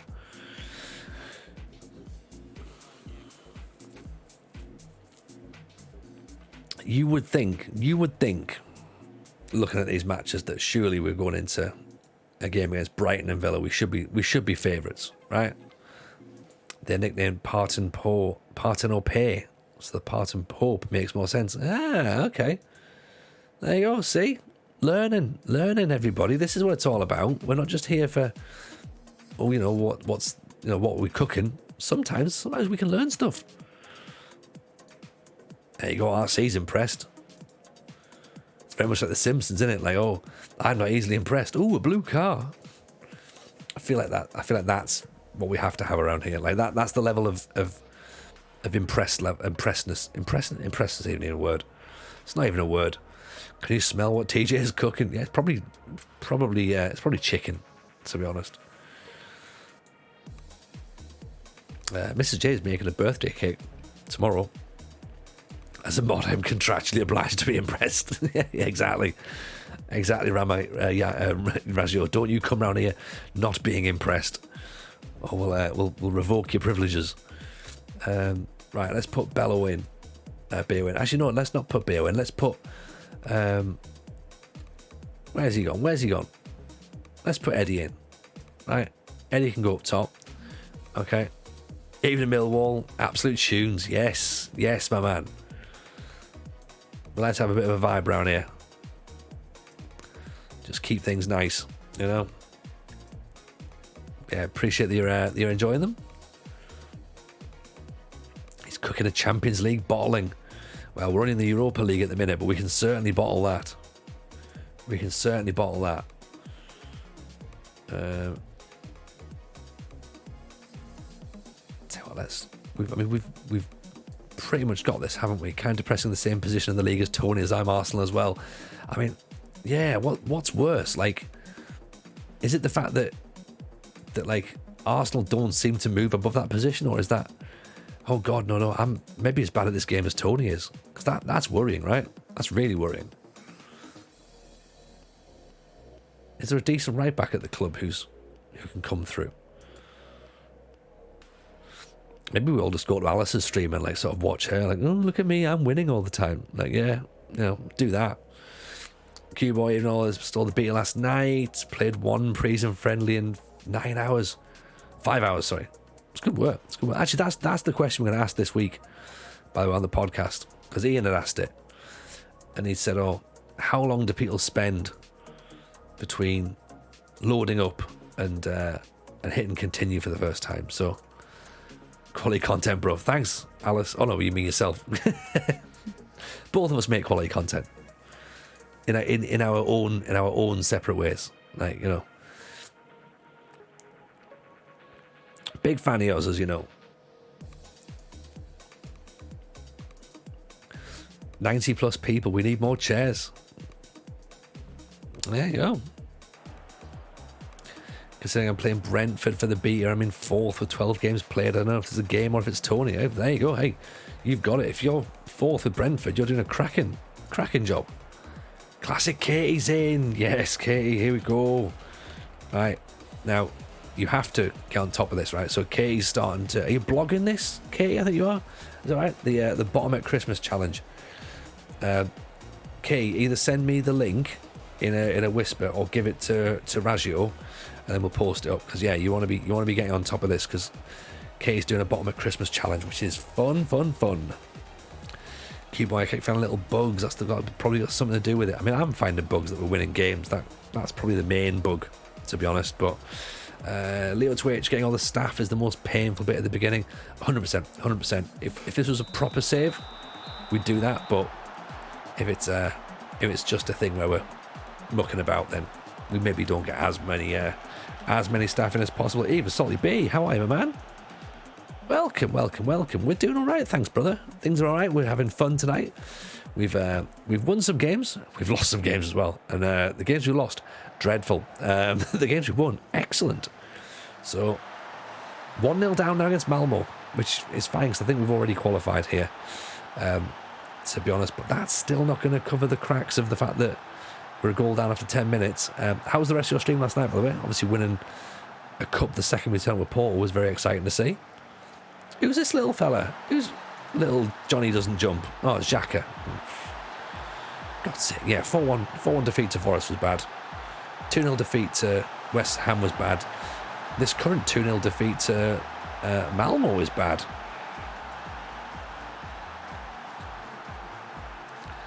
Solly and the Dancing Barbara. What's going on here? I thought we'd rotate players. That'll be fine, but it's not, is it? It's not fine at all. It's really not fine.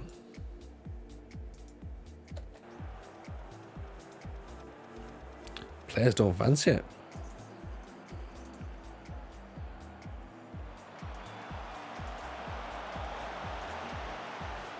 Have we put Almunia in goal? It feels a little bit, doesn't it? Good ball. There's Ryan Nelson. Reece Nelson, sorry. Ryan Nelson. He played for... used to play for Blackburn, I think, wasn't it? This is a dreadful result. I know, Mr. Jolly. But also, doesn't matter. Doesn't matter. Because we've already qualified, I think, to be honest, for the Europa. So we'll win this game. Where are we in the league? So let's just quickly have a look at the league table. Yeah, 9 points. We've already qualified, so it's not really a problem. Looks bad, granted, but it isn't a major issue. Suarez is playing for Newcastle in your save in the Champions League. Okay, interesting. I mean, it's hardly surprising that a club that's owned by murderers would sign a racist. So, goes to figure. Great ball through. Nelson, that's better. Don't go looking, ref. That's clear, not offside. Clear, not offside, is it? Goal! 2-2. There we go. Now we're talking. 30 minutes of the game and the goals are entertaining. They are, aren't they? Aren't they being a child? Definitely. We're trying some stuff out here. It's a bit interesting. I can hear a child. Oh dear. I think I've obviously been too loud. Mrs. J's on hand. Tommy Asu's already injured, so he's going to have to come off, I think. Ball's in. Cleared away. Love the honest opinion of James. Newcastle have blood on their hands. Oh, blood everywhere. Blood everywhere, Mr. Jolly. So much blood. But you know what? Hey, it's better than Mike Ashley, apparently. So that appears to be the thinking.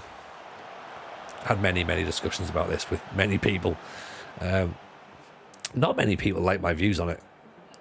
So, well, I say not many people. Newcastle fans don't like my views on it. But you know, most rational people who can think properly, then yeah, they all go, yeah, Tony makes a valid point. Xhaka, Sabitzer with the effort. Who are we thinking for the Villa job then?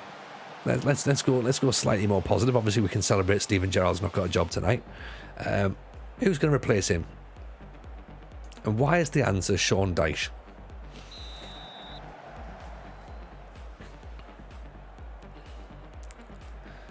Mike Ashley was a saint compared to the current owners. Absolutely, Mr. Jolly. You know, Mike Ashley made the club run without massive debts. So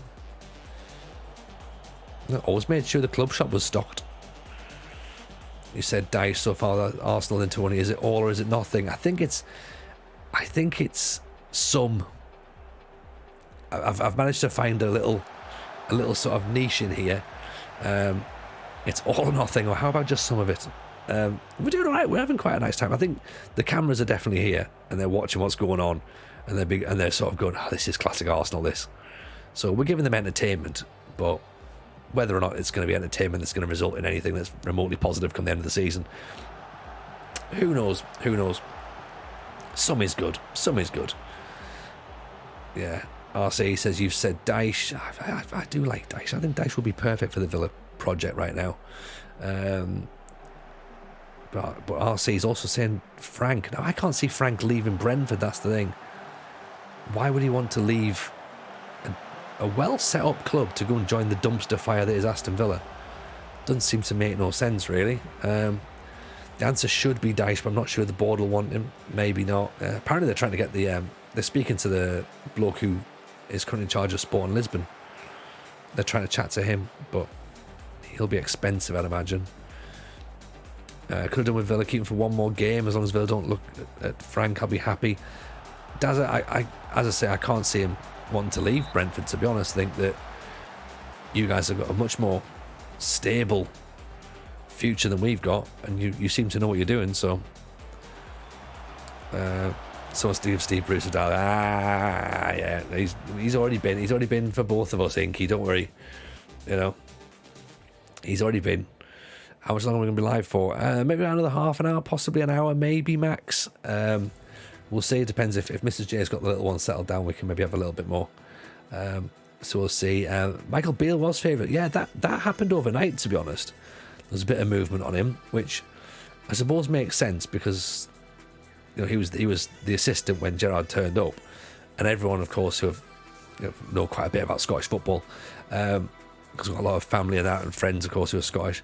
They were all obviously saying, well, he was the brains of the operation, and Gerrard was not really it, which of course has been proven, to be honest, by him going and doing well at QPR, but from what I understand, the players didn't really like him.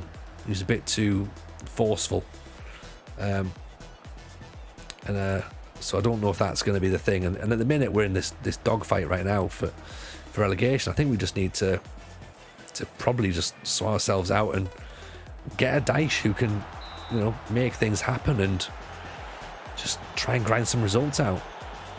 Emery will be insane, but I can't see him. The same way I can't see Pochettino either. I don't think that Pochettino and Emery they would just laugh at us. Like the whole thing with Tuchel, not going to happen. But you've got to be seen to be interested. Like, because why would you not? Why would you not try? Like, he's never going to do it. But if you ask the question, maybe he sort of looks at him. Oh yeah, well, maybe we'll see. But yeah, he's clearly not going to do it. Benitez will not do it. We need to distance ourselves from any former Liverpool managers. It's just not worked. Like, it didn't work with Houllier, and obviously Gerrard hasn't worked. So I think we have to try and distance ourselves from that sort of setup. And I think that it's difficult with someone like Purslow as CEO, who of course was former Liverpool. They do want to try and replicate those sorts of things, and it doesn't work. Like, we have to have a Villa identity, not someone else's identity. That's what I think. Tim Lewis, welcome in, Tim Lewis. How are you, my man?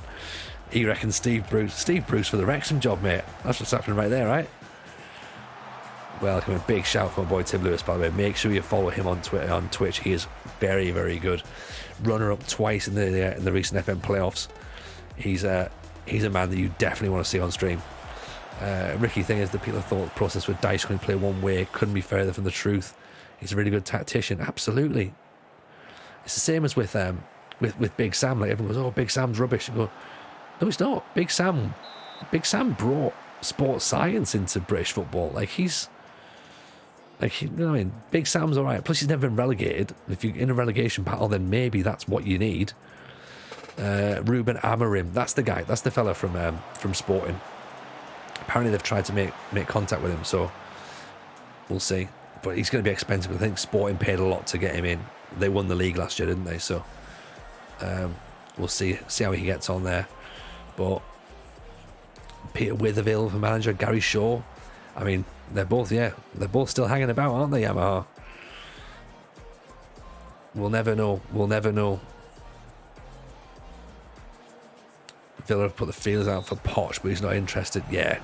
Poch would be great, but Poch is pie in the sky. Like, Poch is holding out for Tottenham. He thinks the Tottenham job's coming back up again, which is interesting to think, but yeah, he seems to think that's happening, so he's not going to come to Villa, which again is fine, because it's not really a job for Pochettino. Like, as I say, I think you need to get a manager in there who's happy to grind results out, and can grind results out, more importantly, and get the best out of players, like, and someone as well who can come in and sell Coutinho, pretty much, to be honest. £20 million buyout, says Hayden, for Amorim. Plus he's Portuguese as well, so he'd actually do well at Wolves. I know that's easy to say, but that would make more sense than Villa. But you know, if you're going to go for someone like that, then brilliant. But as I say, I think you need players around you.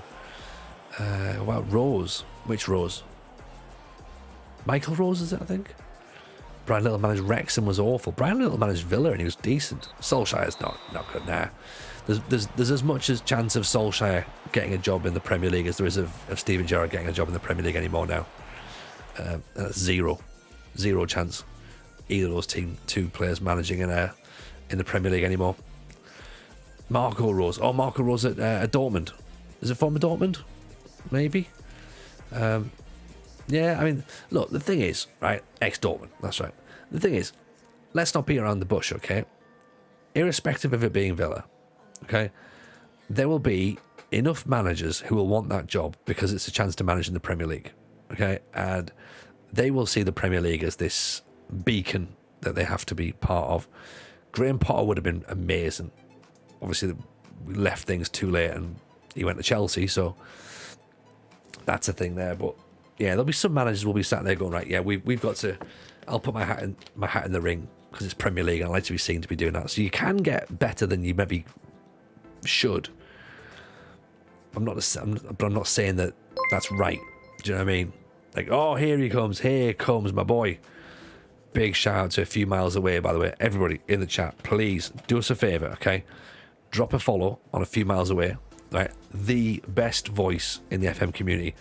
Just smooth like butter, right? And a smart dresser as well. Arsenal fan, obviously, which is why he's here. So make sure you drop my boy a follow, okay? Yaten, appreciate the follow there. That's very, very kind indeed.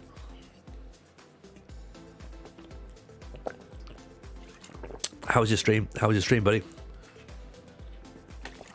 Yeah, we're doing Arsenal for you. We're getting there. We're getting there with the Arsenal. It's a bit up and down though. The Arsenal fans won't like me. Why am I here? Says Nex. I take it you're Tottenham, is that right? Stream was good. Loving the new match engine. It's nice, isn't it? It's nice. Pressure. I've just clicked something about pressure. Oh dear. Surely there's not pressure already, right? We're okay. All the raids in this community huge, no matter what. Great community. Exactly. That's you're right.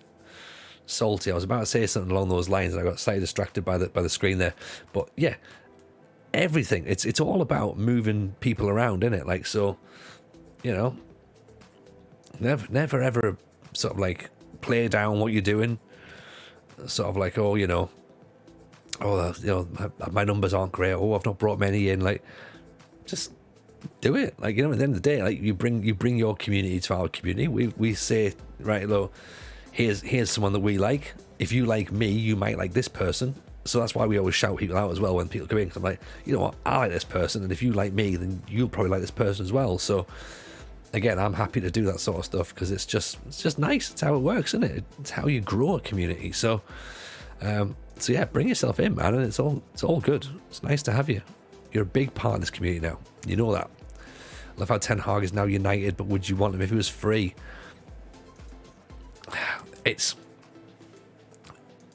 if he wasn't at Man United, if he was still at Ajax, then yes, absolutely. But now the fact that he's at Man United, there's no chance we'll get him. There's no chance because it's not a thing. It's like saying I don't know, like looking at other managers who are like properly locked down. Like you can't even now at this point as a Villa fan. This is depressing, right? This is depressing. Okay, life as a Villa fan has now got that. It has just lost all of its appeal, and it's just that sad and depressing now that even right, and this is not a thing I would want, right? Even trying to prize David Moyes away from West Ham isn't easy. How worrying is that? How worrying is that?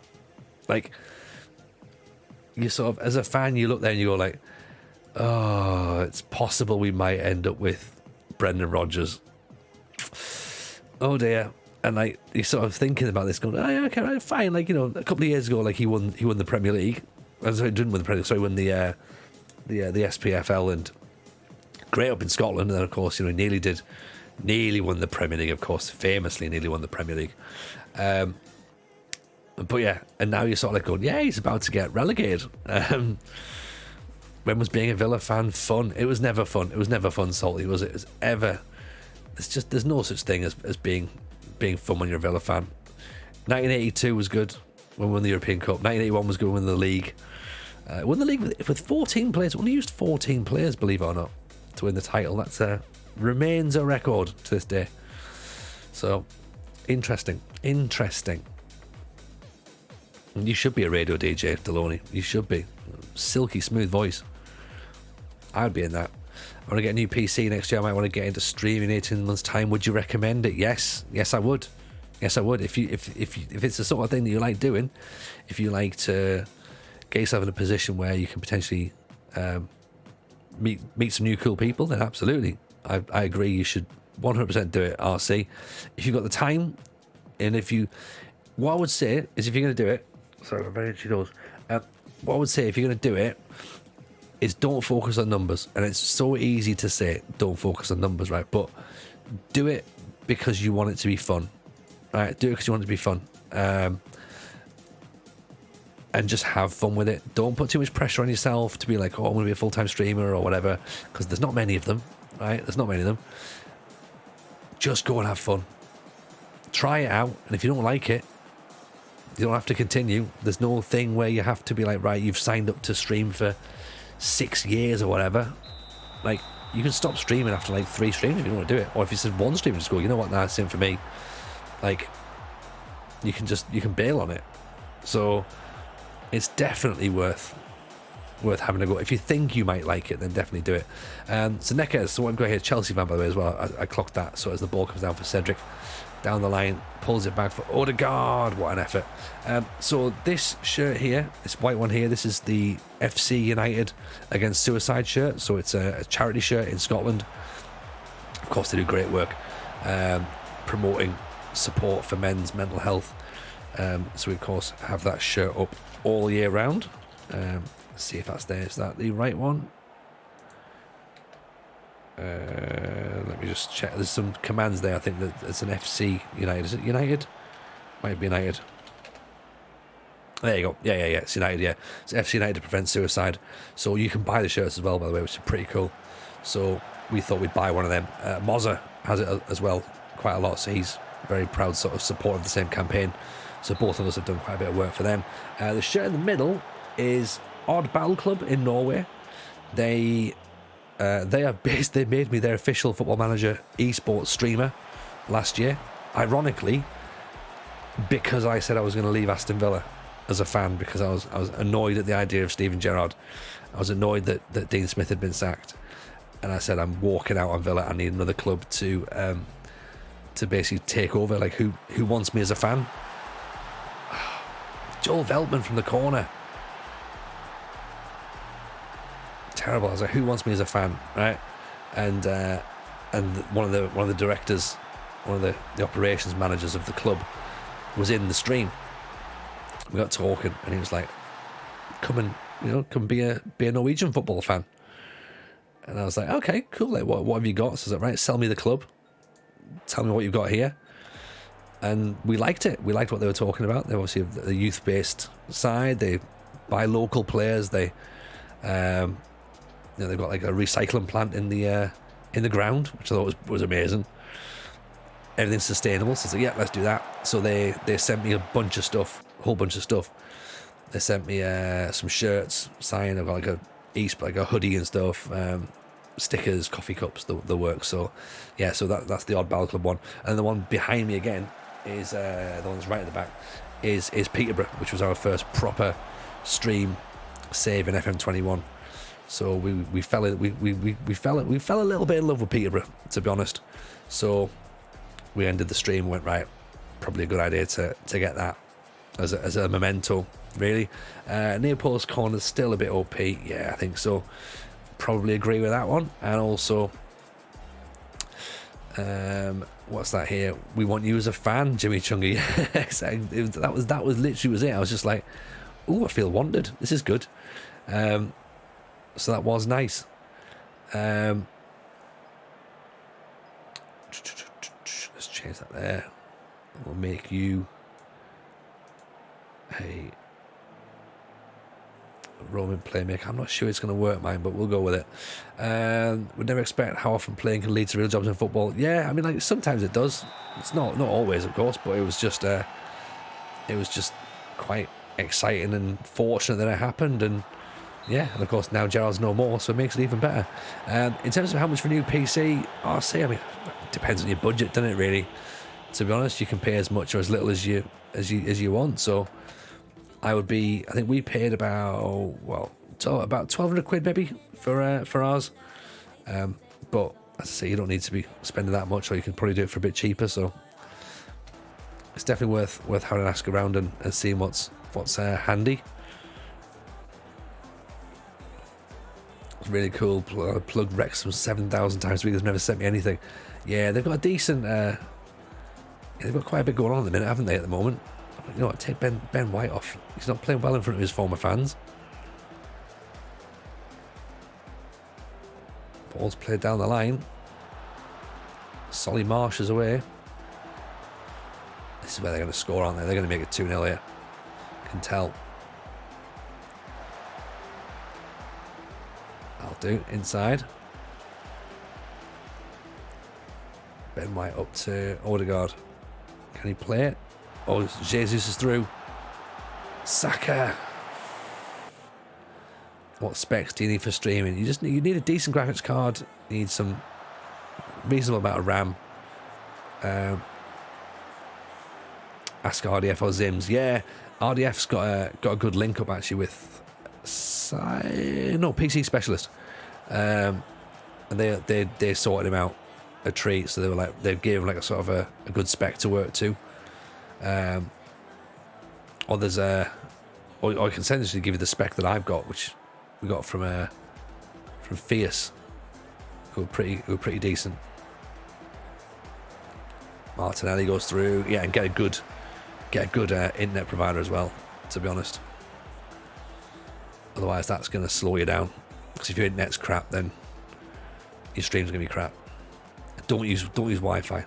Don't use Wi-Fi. Although recently I've seen some people, and this is not a slight on anybody, but I've seen some people tethering their laptops to their phone to stream, and they're trying to stream like tournaments. You're like, lads, come on, this is not what you want to be doing here. Right, so we're not going to score, are we? We're not going to score at any point. Let's get Big Bayo on.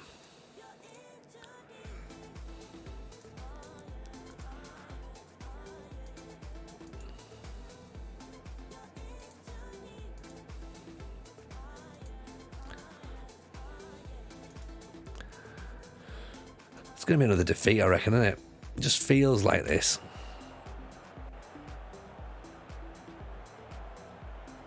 No one wants to disconnect during a cup final. Exactly, Tim. Could you imagine that?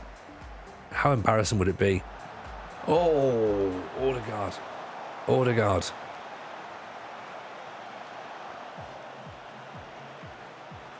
Come on, boys, let's get this. We need a goal. Bale's knocked it through. Our strikers have just decided to stop scoring at this point.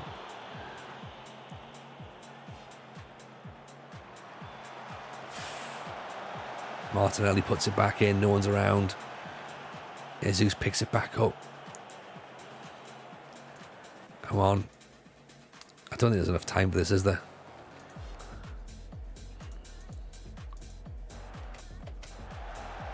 Odegaard. Oh, what a save. What a save.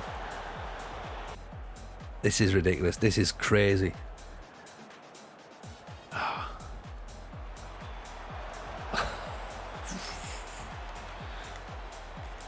And Big Bale's just headed the ball straight at the keeper.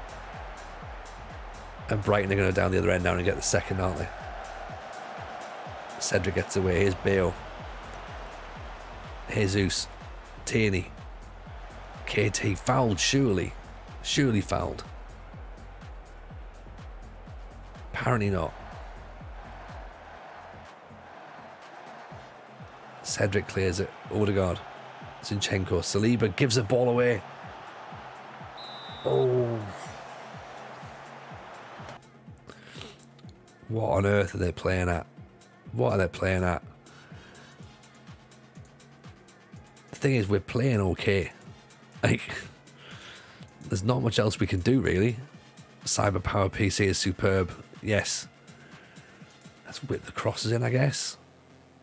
Go route one. Maybe. Can we take Saliba off? Rob Holding? Or do we just... You know what? I might see if I can channel the spirit of... I'm going to channel the spirit of Tim. Right.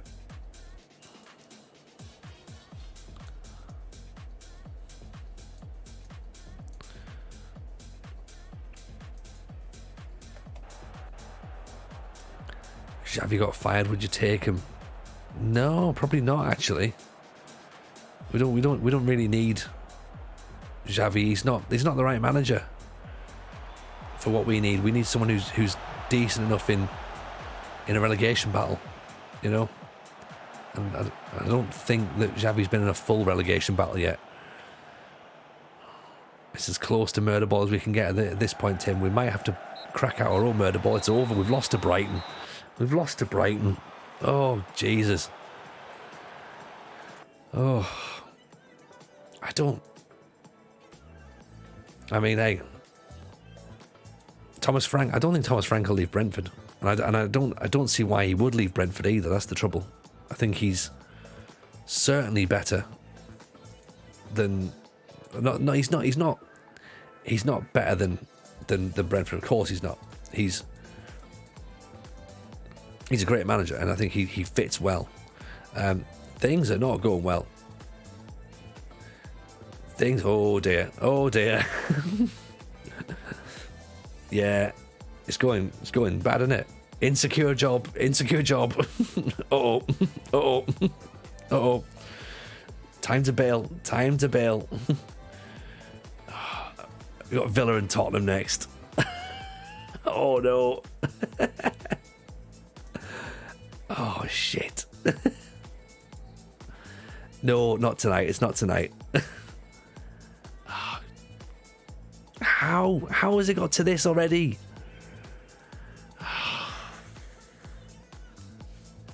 Fucking hell.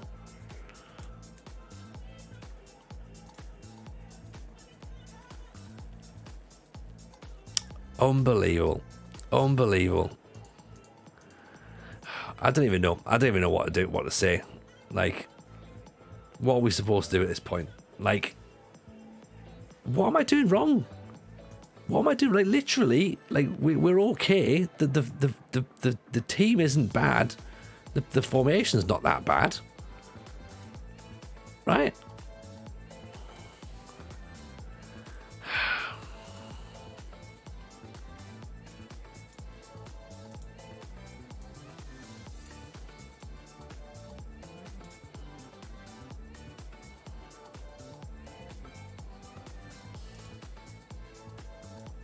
Worried now. TJ Gerrard in. Yeah, I think it's going to be that, isn't it? There you go. The Chelsea job's available. If anyone's interested, the Chelsea job's available. So not actually, I'm not the first one sacked, right? There. Potter's gone. And then Everton. Oh dear. Oh dear. Dip Arsenal and join Chelsea.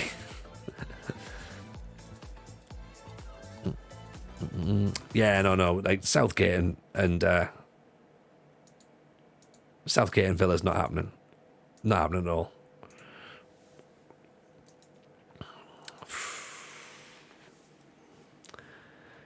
Oh dear. Oh dear, oh dear, oh dear. Let's have a vote on Tony's future. Let's not.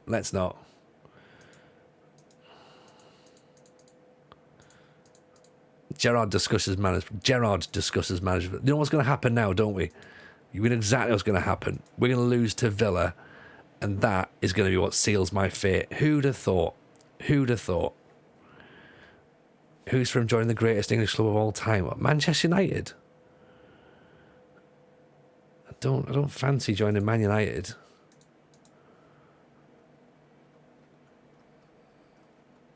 I don't really fancy playing this next match, if I'm honest. Oh.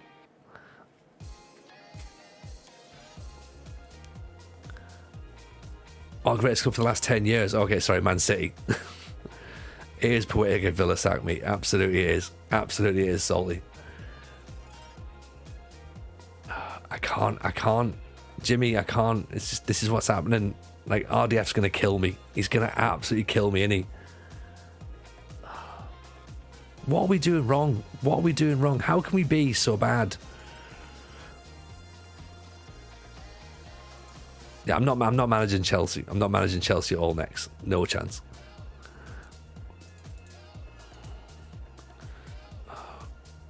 Right. Okay, what works? Like, how do we stop this then, right? How old's the squad? The squad are young. We are narrow. We're very, very narrow. We don't want to hitting the ball in either. We want to sort of work the ball in the box, don't we, really?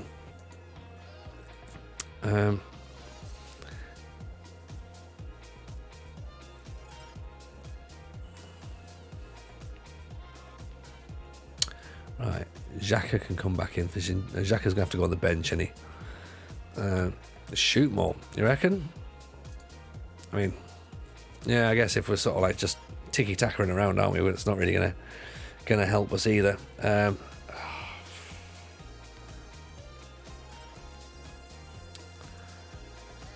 Make him a box-to-box rather than a ball winner, possibly.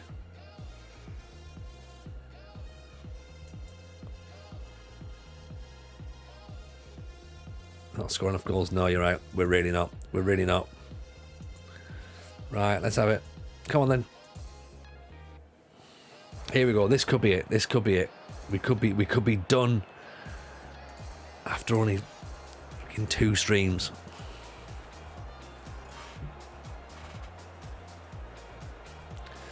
DLP maybe. Yeah, they're a bit too industrious, is what I'm trying. I'm trying to get a bit of solidity in there. Like, I want Sabitzer and Zinchenko to tackle things, because obviously Xhaka's probably going to be doing that.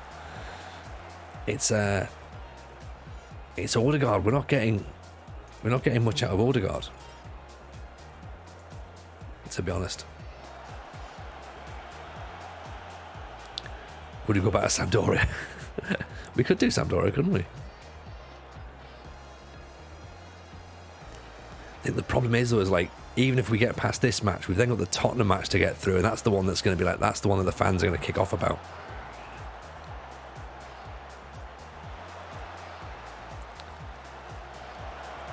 I'm not saying that Arsenal are a difficult club to manage, but I've made it look even worse, haven't I?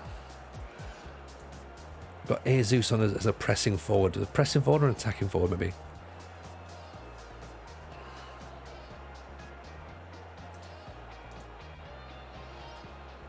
Spurs are rubbish on FM. I mean, that's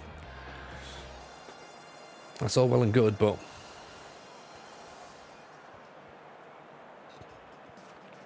at the minute, so are we, sadly.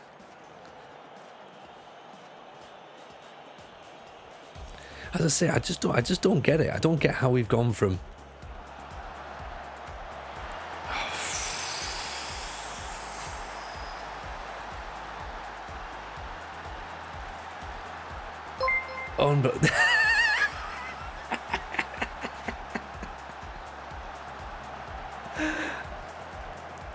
Amazing.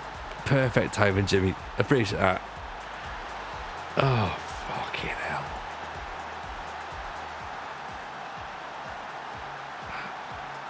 I just don't get it. I don't get it. What am I doing wrong? What am I doing wrong? This is like... I just don't understand it.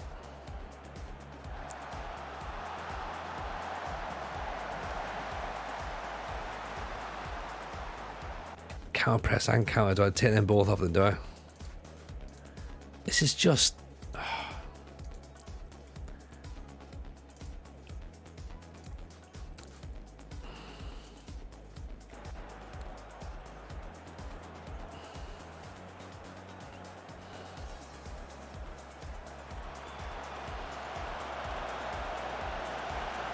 I tell stories, Salty. I tell stories.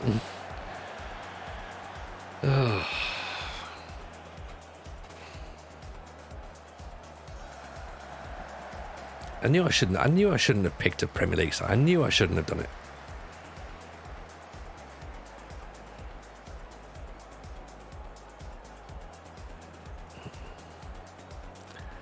Unbelievable.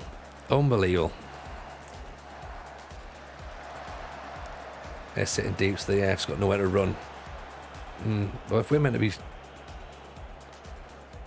Get on the overlaps.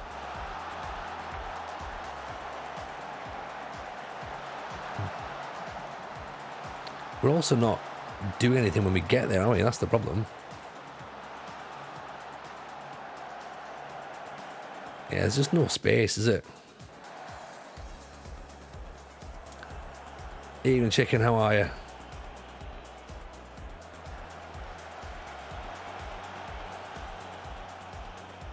Right, balls for Saka.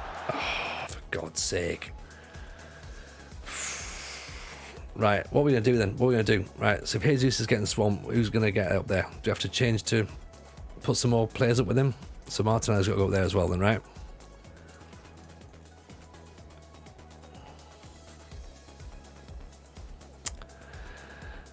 Oh.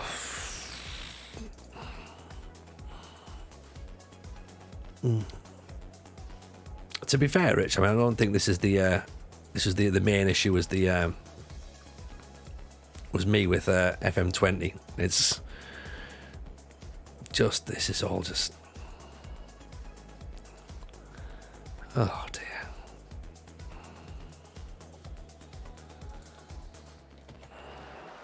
Next pod, RDF, I won the league with Southampton. What did you do? Yeah. I think it's me in the Tactics Garage, isn't it? This formation got me fired in the beta. But again, this is a traditional, right? There we go. Don't you dare disallow that. Don't you dare disallow that.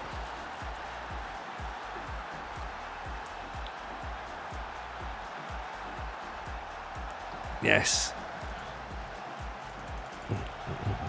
Oh, this isn't shared tactics, Rich. This isn't shared tactics. This is sadly, this is my making. I've brought this. I brought all this problem on myself. Yeah, see you later, RC. Pleasure, man.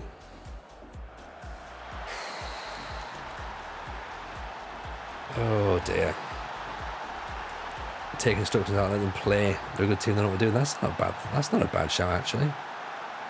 Especially against Tottenham, just go and do what you need to do.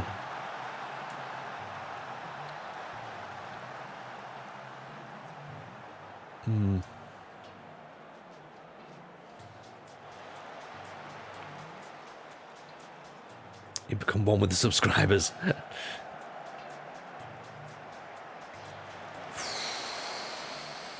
Jesus. We're getting the ball forward, though. But again, it's that whole, like, just not getting goals. Take all the instructions off. Is that what we're saying? Yeah, we'll have to wait until this happens now, because whatever we do now is not going to make a blind bit of difference. They're already going to score from here, aren't they? Balls over the top. Wing-backs have been quite out of position. Jesus. Right, do what you want to do then. Go nuts. Play Leno. Don't know if Leno's gonna make a difference.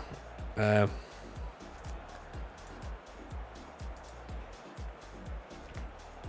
we changing? Who's coming on? Who's coming off? See, Cedric's just not good enough. So put Ben White out there. Means Saliba's gonna have to come back in, or Rob Holding maybe. Just a standard centre back.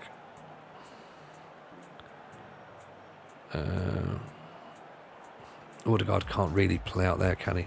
If he goes right side, maybe he's better.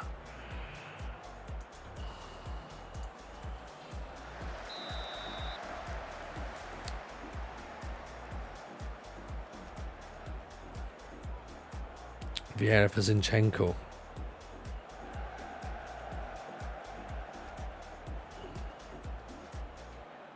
Drop Saka back. See, this is the thing that we could go all asymmetric-y and that'd be great. Problem is the forwards just aren't good enough, are they? Also drop Saka back there and then put him as a winger on attack. Or winger on support. Winger on support maybe.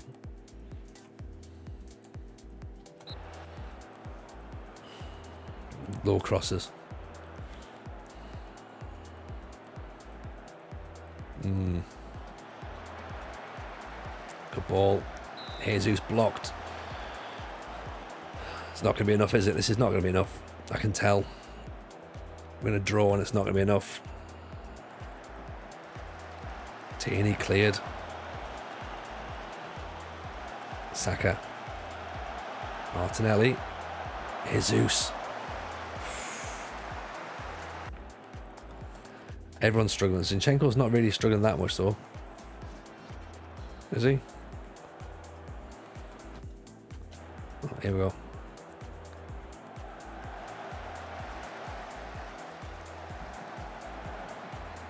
Is he nervous? Where's he nervous? He's not nervous, he's composed. But where's his oh,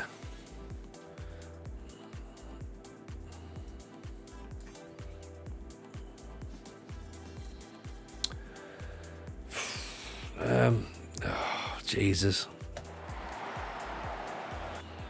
Well,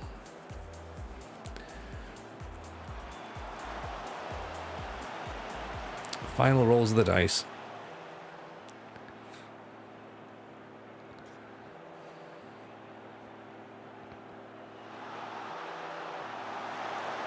Oh, you gotta be kidding me.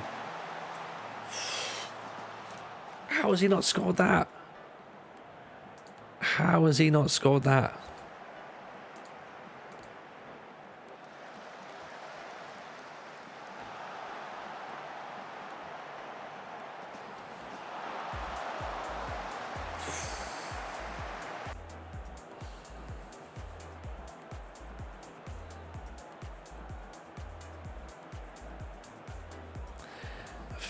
It is better, Tim, but it's not doing anything for us, is it? We're still not getting that goal. We lost the ball, and this is where it's going to be 2-1. Can't believe it. I can't believe it. I genuinely can't believe it.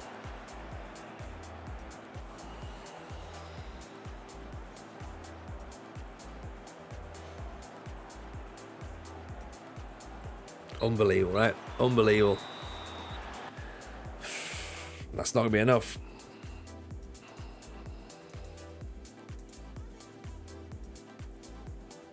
If we're still in a job here, I'll be amazed. Right. We are still in a job, apparently. but we come up against Tottenham next. And we're not going to do that tonight. We're not doing that tonight. Oh, we're going to think about this. We're going to try and work something. Sampdoria manager on Sam Paoli. Jesus Christ. Who suggested Arsenal? Can't believe it. I can't believe we're at this again. Oh dear. Yeah, let's come back tomorrow with with a better plan. Oh, yeah, it'll all be fine. It doesn't really matter about transfer budget at the minute because we don't really have enough time for that to really matter. Oh, right. This has been fun. in a weird way. We'll see you all tomorrow. Go and give love to Cozza Bob. Take care. See you in a bit. Bye now.